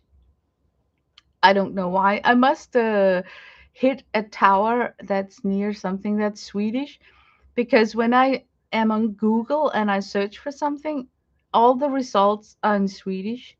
And I really try to tell Google that, hey, I am from Denmark. So all those Swedish articles, I can't even read them, man. It's like gibberish for me. Yeah, things have just changed. And I am like the worst person because I want to feel that I am on the beat and I'm fresh to change, that I'm open for new changes and development, but apparently I'm not. I like things to a certain stage and then I like them to stay that way. So, Barbara, my birthday is next month and I'm getting hearing aids. Americans think all Scandinavian countries are the same. Yes, you know what? You're so spot on. Because you know what, Janet, I have been battling for more than 3 years to tell Twitter, IG, and Facebook and YouTube that I am not Swedish. And I had a long period where it also thought that I was Dutch. So when I had commercials on YouTube, it would be in German and in Dutch. And even if I go into settings, I can set my country to Denmark, but I still get these German commercials, and everything is in German language, So it's just even more annoying. But yeah, I think that the whole technology. The reason why I am trying to educate myself in it is because I have a kid, and my son is going to be a part of it. And I have to admit, if I didn't have a kid and it was just me and hubby, I think I would go back hibernating like an emo, sticking my head into the sand, because that's just so peaceful. So I had to stress eat yesterday and the day before that. I killed a whole jug of Ben and Jerry's just to stay calm, because I was listening to some podcast about. Yeah, oh, man, it's gonna sound so alienated if I tell you this, but I've been listening to some podcast about the programmers behind the new Chat GPT 5 that's not launched yet, and then Also some actors in that world who are communicating with Bernie Sanders at the moment about how they're going to legislate beyond this topic. And first of all, it's very hard for me to study this in another language than Danish, because the terminology is very difficult. Like, they take for granted that I know some sort of computer language in a way, and also know about simple coding, and I don't. So it's really been uphill. Yeah, I'm telling you guys, I was like comfort eating food because I was getting like a little bit anxious, you know? So AI will turn you into an ice cream eater. Yes. Yeah.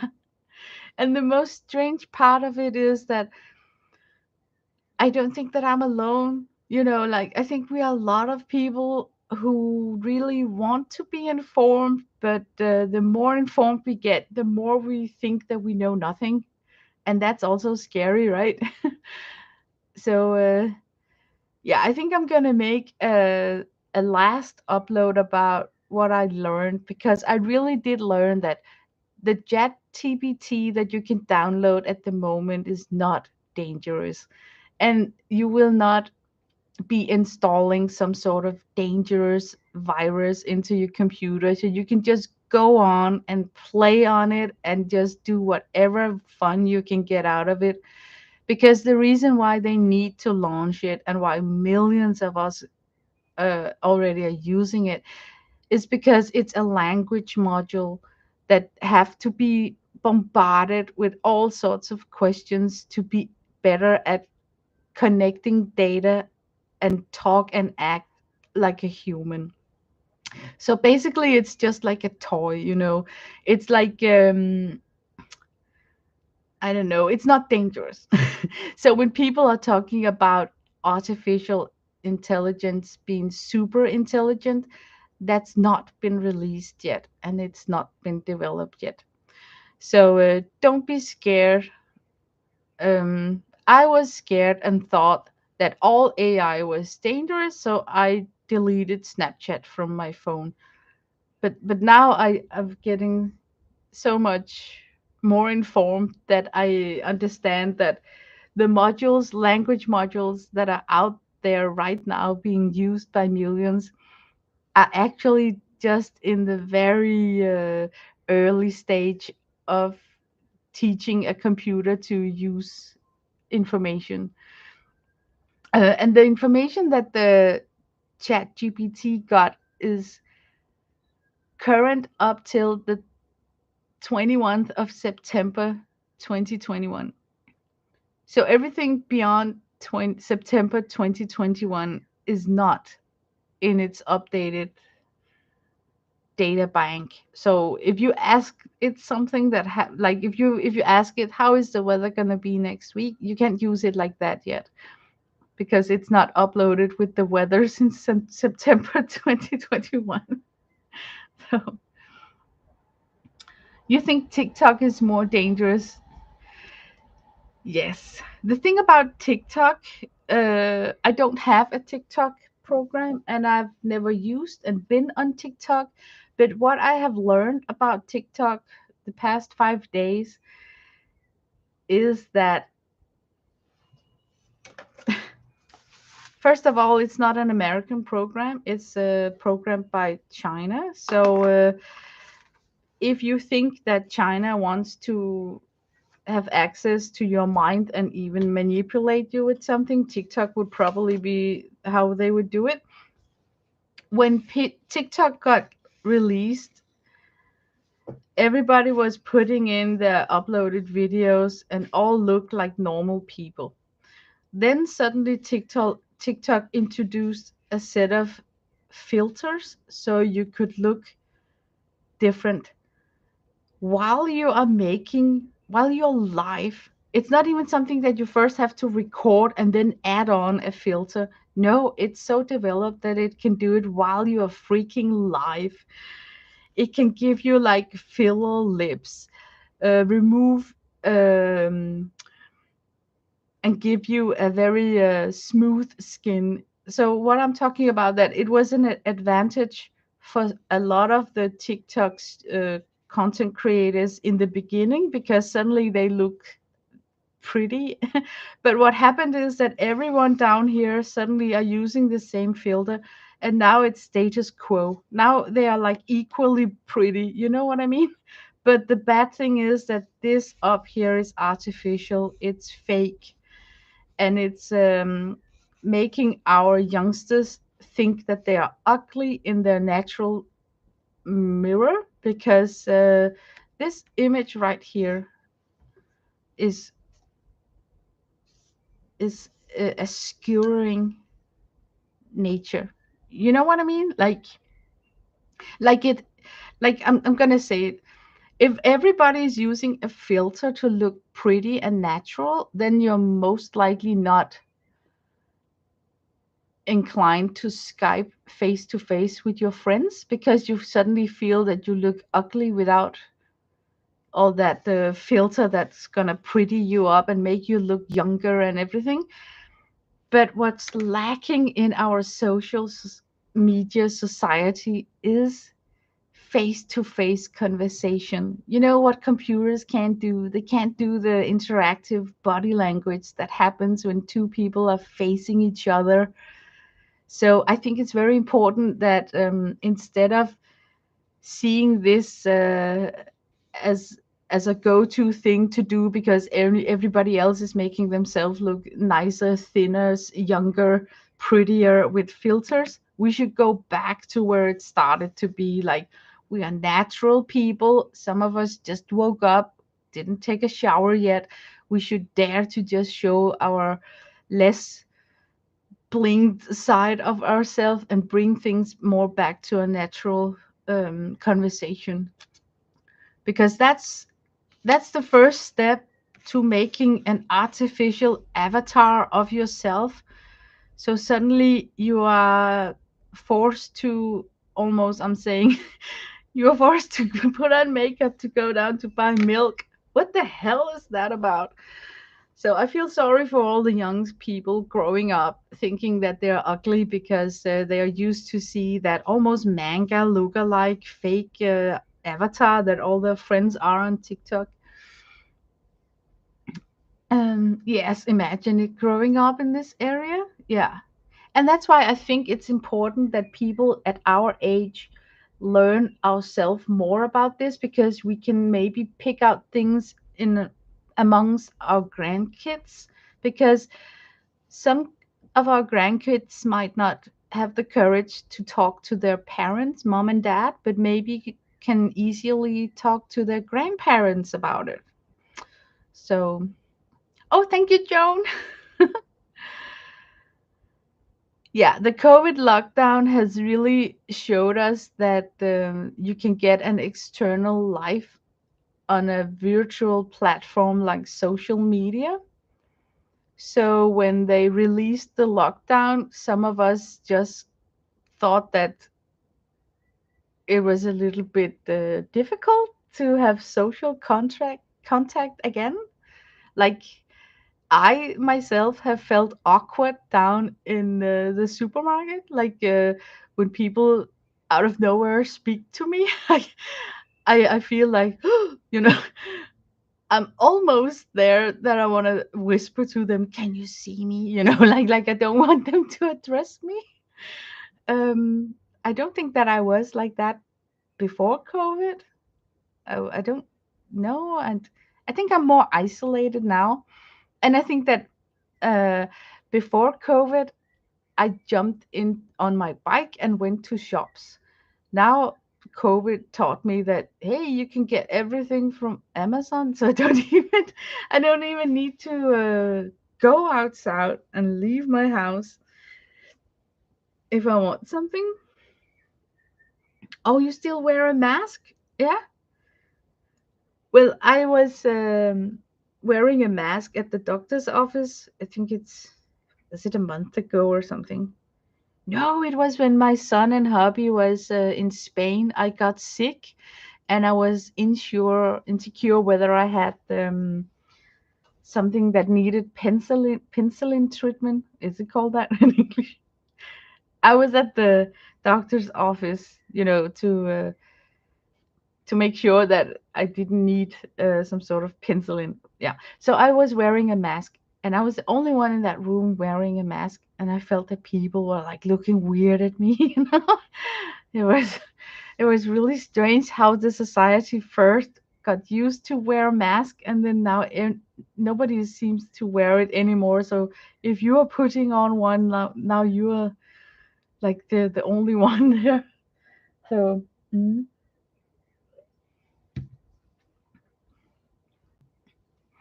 But I think that going back to the AI, artificial intelligence, I think I want to try and download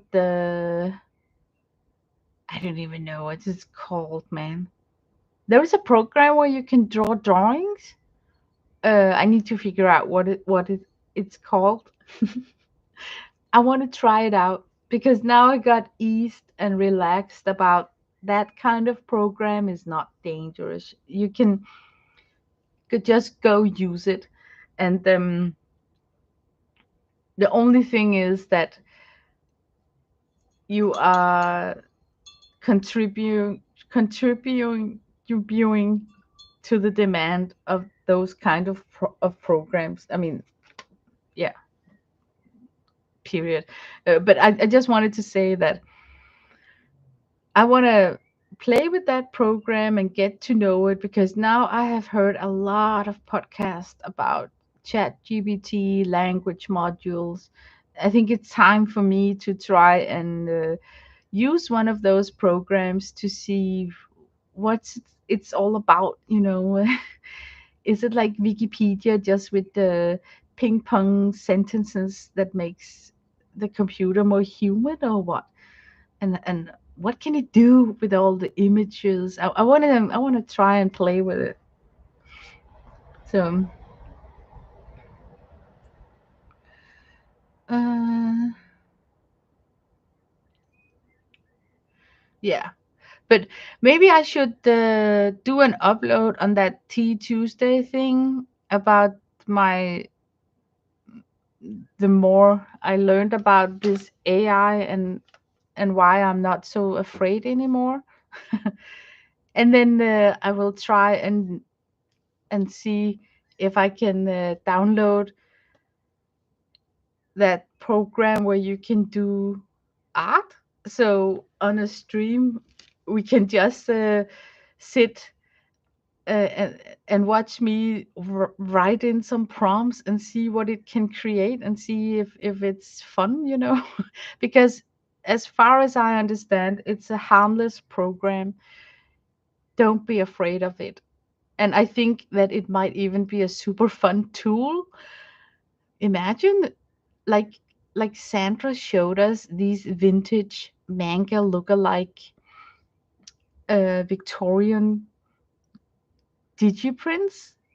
And I was thinking when I saw them, I don't know why, because I never tried an AI drawing program before, but I was thinking when I saw them that, oh my God, it's so beautiful. If you could make that on an a drawing AI program, then I could make my own digi prints of vintage ladies. And as soon as you got like one lady that you like, you could tell the program to do more in that specific style. So it just opened up something that sounded like fun. Do you think AI could turn Harry and Meghan into sensible people? Oh my God, that's a real turning point, right? Question right there. That's almost like an Oppenheimer question. Oh my God, Dot. I think that is way, way, way too late. It's like Megan is the icon for everything social media comes to filter and fake, and it just shows like how people portray them on social media. and then they are totally different in private. um, if I use the AI app, I use the AI app, look up Blue Willow. Oh, okay, I will. I haven't yet. You know, I'm not allowed to download things without my hubby agreeing on it. And it's because we are having our own server in the house because we are running an online store. So he and my son is just so carefully. Hey, when I borrow my son's laptop, I'm not even allowed to download Facebook and Twitter on it. They are really cautious, my hubby and son.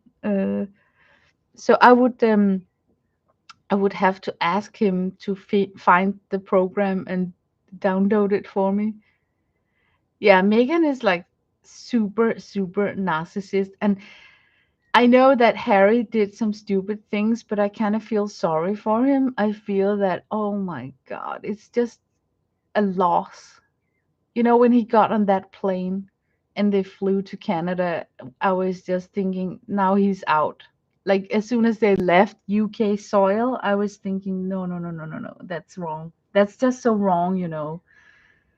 It is just wrong marrying a person and then that person ends up ripping you off your family, especially if you're like Harry, who's got such a special family legacy. uh, I won't say that he belongs to UK, but I will say that he owe UK to not abandon the family, you know. Like I don't know. I just I think it's different when you're born into royal family than if you're born in a regular Joe's family. There's a difference, and the wives who marry into royalty should respect that, I think. So I think he kind of got messed up. I am actually waiting for them to be divorced. I think it's upcoming. Um, okay, bye bye, Deb. Have a nice weekend. Let's see. Uh,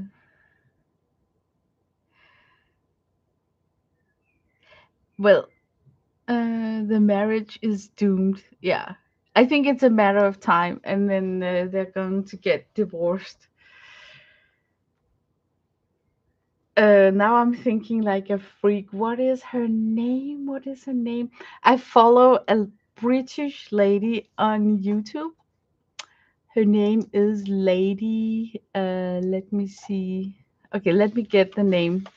She is so hilarious.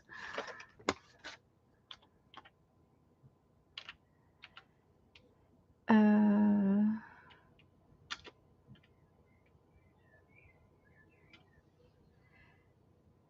okay, I follow. La- oh, let me stop it. Lady Colin Campbell on YouTube. Let me write down.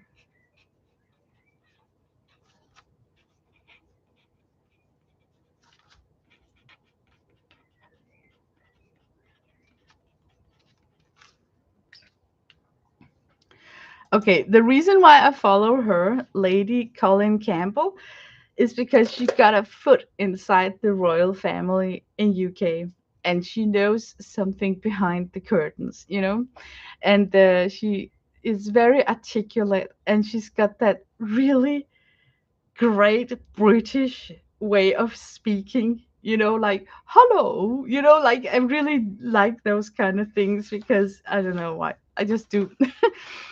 And she's very informative about stuff going on, and I realized that I did not follow the scandal with Lady Diana much because I was in a different area in my life back then. So there's so much that I don't know about, and she's so good at filling in those holes and explaining why there is a reference to Diana and stuff like that. So I listen to her while I am sitting and painting because she's just sitting on a couch and doing a podcast. So it's not like you need to be present with your eyes. You can just listen to her, you know, uh, when you're doing the dishes or vacuuming in the living room, just have her in your earpods because she is not moving around.